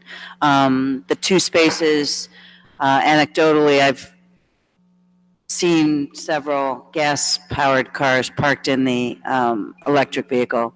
So there are sample ordinances. I just wanted to see if we could get an ordinance so that the police could enforce that only vehicles charging their cars can be parked in those electric vehicle spaces. And there are, or I've done some research, I don't have it in front of me, or maybe I do, but I don't remember which tab it is, about being able to legislate that so that the police can enforce it. We have the designated spaces. We have designated But we don't spaces. have an ordinance that says that other cars are prohibited from parking. Correct. Certainly, we can do an ordinance. Okay. Certainly, absolutely. Anything from me, or you can do that? No, I'll get you. I don't something. know if it needs to be a standalone or just in our parking. We'll get you something. Regulations. Okay. And If everyone agrees, but they all left, Yes, so. I think everyone agrees. I'm with you. And is it while they're charging? No, It's just, right now, there's gas-powered vehicles. no, but the question is. Oh, while they're charging, Yes. as long as While they're plugged charging, in. right? Because they just can't park, just because They can't they're. park there 24 hours. Exactly. Yeah, my car charges 27 miles an hour, so. Right. But just They get because charged for they're, it. even if, just if they may be an electric car, they just Right, can't they park need to there. be They need to be charging. charged. Yes, of While course. charging, while charging. Like, we have some electronic car parking spots by the Right. train station that don't have a. Right. And, in there, obviously, you have to be in a, and do we have an ordinance on that, Ms. Desiderio? Yes. Yes. Okay. Yes, Okay, so there's already precedent yes. for this, although this, I think we'll want to add that it's not just the electric car, but wall Has to charging. be charging, Okay. yeah. And Alternative fuel vehicles is probably the. would you recommend that be at all times, or is there a cutoff time, or at all times? No, at all times. At all times, okay. I'd support that. Okay. All right, field maintenance, you want to talk about that some more? I think I do. I would like to talk about field maintenance. No. Good. Oh, thank you. I think some folks want to hear us talk about plastic bags. Yes. Okay, so at the last meeting, we landed on agreeing to ban plastic bags and implement a 5-cent fee for the paper bags. And then subsequent to the meeting, there was actually maybe 2 members of the Township Committee that had some concerns about moving forward without having one more conversation. So about 10 days ago or so, Mr. Desiderio and his associate and I met, and we looked at the Hoboken plastic bag ordinance, and we looked at some others, and what we have before us is a proposed ordinance that we're going to discuss tonight. Mr. Mayor, did you send us that? Mr. Desiderio sent it to you. Did you send this to everybody? The Hoboken thing? Oh, the Hoboken? No. No, whatever it is. Our ordinance, Our yeah. ordinance. Oh, I missed that. I'm Well, sorry. it should be in your package of material. It was sent out Friday. Yeah, I'm going to go through here right now. Okay, but it was sent out with the agenda. I just, Mayor, this is Chrissy is our law clerk, and she has worked with us on this. Yes. And she sat through this meeting to get to this point, and she's very interested in this. She's actually involved in trying to get some state legislation passed as well. Good for you. Chrissy, do you have something you want to add before we? Talk. No. Okay. Okay. Well, welcome. I think have you been here before? I think you have been here before, right? She's Yes. finishing up her 3rd year and will be taking the bar exam in July. Okay, so this was part of the document that was sent out with the agenda. Got it? Dean, you have the packet. I'm going through it. I'm looking for it. So So as I said in my email, both the mayor and deputy mayor brought up the concern of people who, in fact, do reuse single-use carryout bags, not being able to have that, and not wanting to pay, when we were discussing fee, but then we moved from there to a full ban, which would eliminate their ability to reuse those plastic bags. So while I've said this before, and I'll say it again, straight plastic bag bans are not as effective as fee-based initiatives to reduce the use of plastic bags. In my view, I will go either way with this ordinance, but as from the beginning, I've preferred a fee. And I think what I said to you, a box of 100 tall kitchen garbage bags that people would have to buy instead are like $15, so that's 15 cents a bag. So if we're really looking at it that way, if that's a reason not to put a fee, then the ban just eliminates that ability for people to use. So if we were to have a 5 to 10 cent fee on plastic bags, as opposed to a ban, that's why I brought this up. So. I appreciate Ms. Adams bringing this up. I thought, our postpartum conversations were very good. I was also very pleased with Soma Action Climate, Soma Justice, and the Green Team stepping up on education and edification of this process. I feel very comfortable that with their leadership and their ability to work together, that we can do a phased approach and we can have that fee.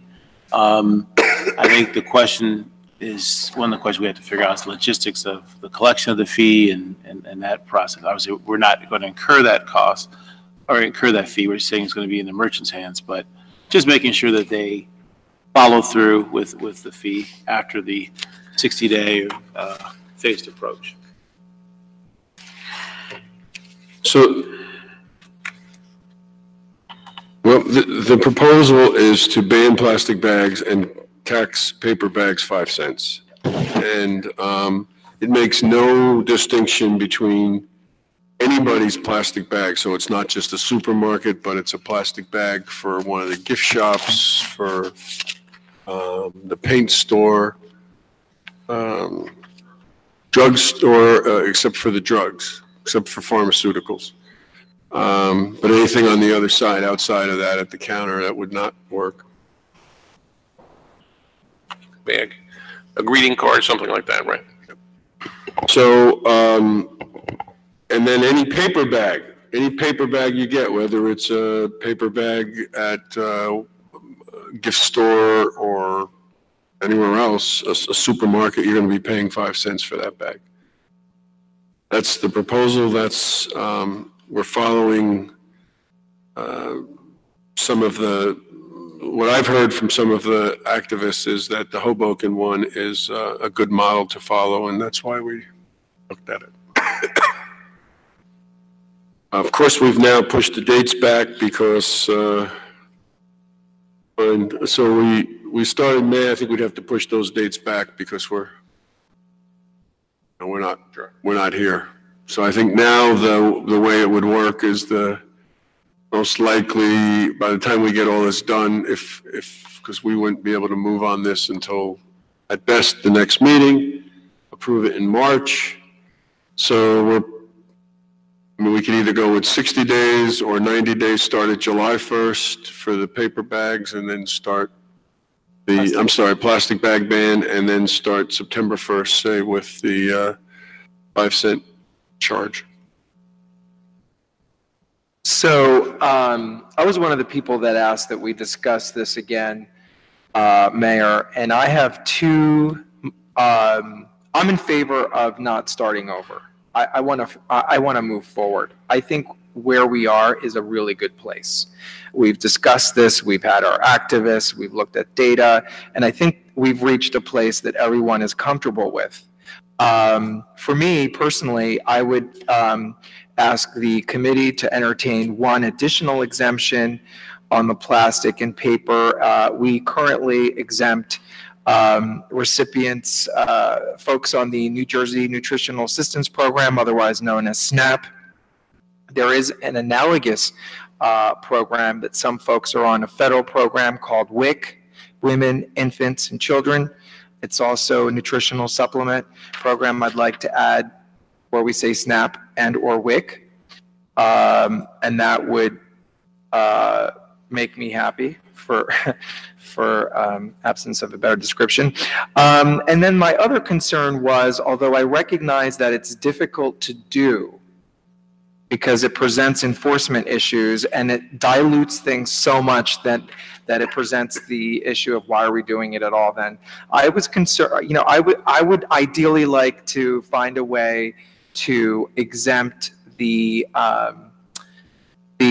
gift store boutique little bag that you get from one of our merchants like 165 or Words, where they use the bags, A, as marketing, and B, and particularly with Words Bookstore, as a necessary, we're going to word this, as a necessary activity for folks of special needs that work there.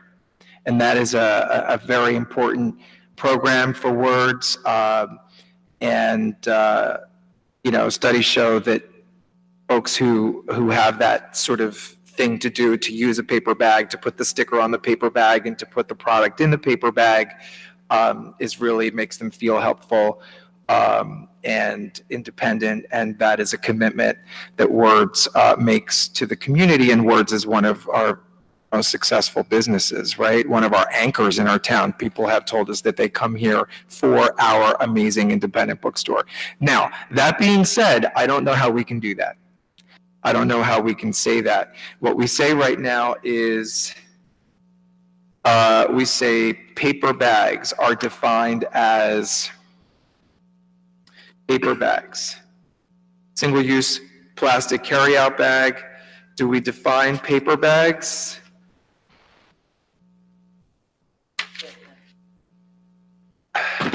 Ordinance, but I don't know if there's a We just say paper bags for the purpose of carrying out goods or other materials away from the point of sale, which would include those bags. Clearly the intent is to include those bags. Yes. And we get back to the issue that we've discussed in the past, and that's equal protection. Come again? I mean, it's equul protection. How do you ban some bags and not other bags? Certainly, there's Paper bags. I mean, we ban plastic bags, that I understand. But again, you have the issue of going across the board. Right, and I understand that, and that would not stop me from voting in favor of what we have in terms of moving it forward. And of course, you're not banning those bags. You're simply saying that there's a 5 cent charge. I don't have it. 5 cents charge. 5 cent charge for those bags. Right. So yeah, that would not prevent me from moving forward. I do think, in all fairness, that establishments are recognizing what we need to do, bigger picture, and they're not using those paper bags as much. Boutique stores are now starting to gift wrap or ask someone if they want a bag at all, or they're offering, including Words now, totes, reusable totes that people can use. So I'm okay with that. The last thing that I wanted to bring to everyone's attention, I said 2 things, I lied, I meant 3 things, is the 5 cents. Where does it go? Who gets it? They keep it. It says it. They keep it. Yes. Right. And when we discussed this issue before, we talked about maybe slicing it somehow and having some of that money come back to us, which creates an administrative accounting and administrative nightmare in terms of being able to account for that, which goes back to enforcement. So, I guess that's a long way of saying that I am as comfortable as I'm going to be with what we have right now, I guess. The phrase the retailer should use is, "Do you want to purchase a bag for that?" And they can sell their reusable or 5 cents for a paper. Right, and again, it's going to come down to education. no law is everything. It's about enforcement and educating and changing consumer behavior. So I'm okay with WIC. We got WIC. I'm cool. Oh, yeah, women in children's program, that's WIC. Yes, I got it. So the effective date, what are we talking about? Passage. So We talked about 3 months and 3 months, yes? So let's assume it gets put in March, beginning of March, let's say April, May, June, and that would be July 1st start. Then July, August, September would be October 1st would be the fee, paper fee. I'm okay with that. That gives us sufficient launching period. July 1st. Educate. So you're saying a 90-day or 3-month ramp up? Why about 2 months? 60 days? Oh, those 2 months, yeah, 60 I days. thought it was 3 months. No, I thought- It's 60, it's 60 and 60. So it brings Only it in a delayed little like further. 2 weeks, so can't we just keep? No, I think we should go June 1st. June 1st is what I have with that. All I'm right. sorry. So it's like 2.5 months. What are we doing? June 1st, 2019, My birthday. and effective June 1st, 2019 through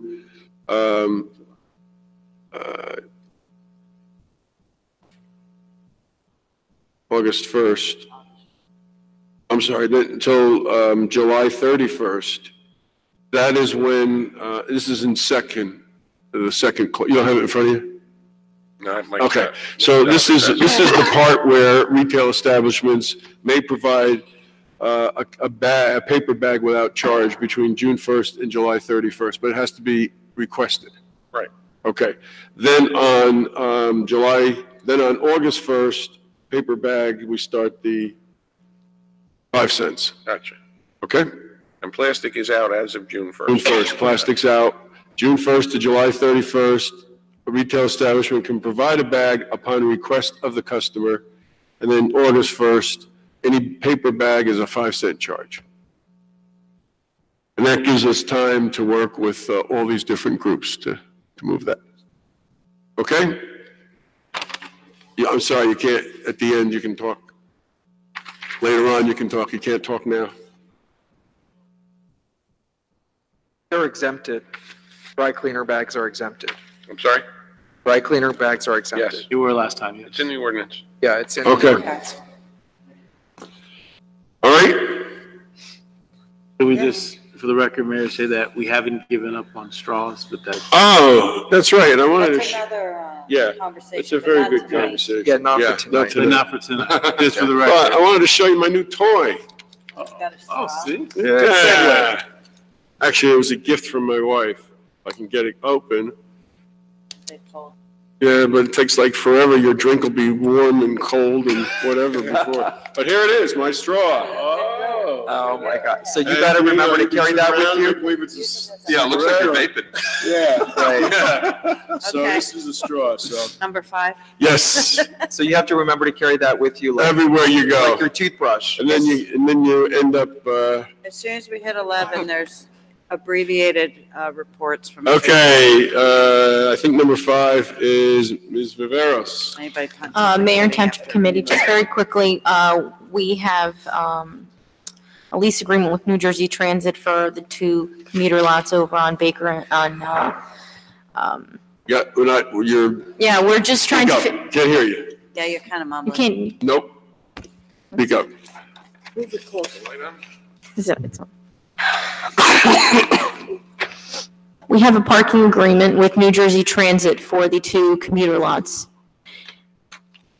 And one of the conversations that we've been having with New Jersey Transit is to possibly increase the fee. Now, I did send to everybody what they charge to our neighboring towns.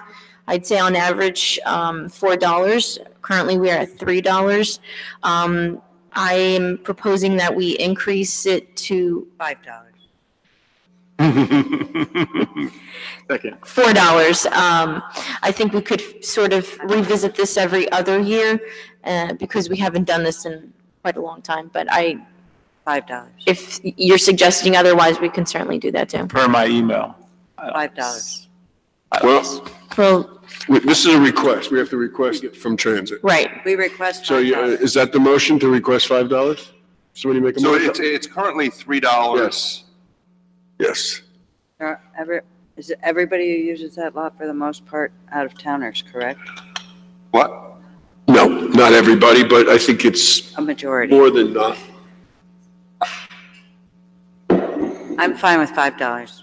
Mr. Mayor, I'd like to make a motion that we suggest $5 for the new parking lot. Second. Any discussion? I'm not going to vote against it. Call the roll. Mr. Adams? Yes. Mr. Daffis? Yes. Mr. Lembrecht? Yes. Feel the same way I Mr. do, I believe. McGee? Yeah. Yes. Mayor DeLuca? Yes. Passes. So please request $5. Okay, number 6, Come back with 4 then. participatory budgeting. I'll tag team with Ms. Riveros on this, if you're up for it, Ms. Riveros. So we're going to do participatory budgeting in Maplewood for the first time coming up soon. It's an opportunity to engage citizens in the budget process and let them decide how to spend $100,000 of our capital budget. This is not from the operating budget. This is not from salary and wages of employees. This is not raising taxes. It's from the capital budget. $100,000 of that amount, $25K will be designated to fund smaller projects, $75K will be to fund larger projects. The types of projects that we're talking about are community benefit-based projects, no personal private property projects, park improvements, traffic safety, street spaces and sidewalks. The common good is what we're thinking about here.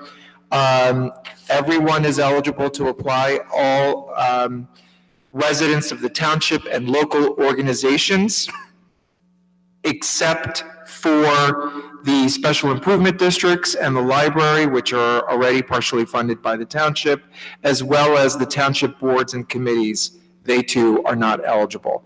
The PTA groups and other school groups are eligible to apply. So the way this is going to work is we're going to go live on March 1st with a live submission. Proposals will be submitted by citizens by April 1st. And between April 1st and May 1st, that is the period when the Participatory Budgeting Committee will review all the submissions for proper eligibility so that they meet the criteria that I just mentioned. After those decisions are made, we will put those out on a ballot and give people a voting period of about 2 weeks between May 15th and May 31st. And we hope to be able to choose the projects by the end of June, which makes sense because that's when our budget is certified. And what am I leaving out, Ms. Viveros? I'd just like to add that nonprofits are also eligible to apply. Nonprofits are eligible, yes. In addition, the minimum age of voting is 14, so we'd like some participation from the high school during this very civic process. Yeah, so please spread the word. We'll be doing a lot of social media. We'll be marketing this a lot as we get closer to March 1st. It's an exciting opportunity to engage citizens in using and seeing how the budget works and making improvements that they want to see. Thank you, Mayor. All right. Thank you, Mr. Mayor. So the next discussion item is something which is called Maplewood Cares. As you know, the government shutdown was an issue for us in our town related to our SNAP program. Now that the government shutdown has ended, we have decided not to forget about the idea of being able to provide for our deserving families.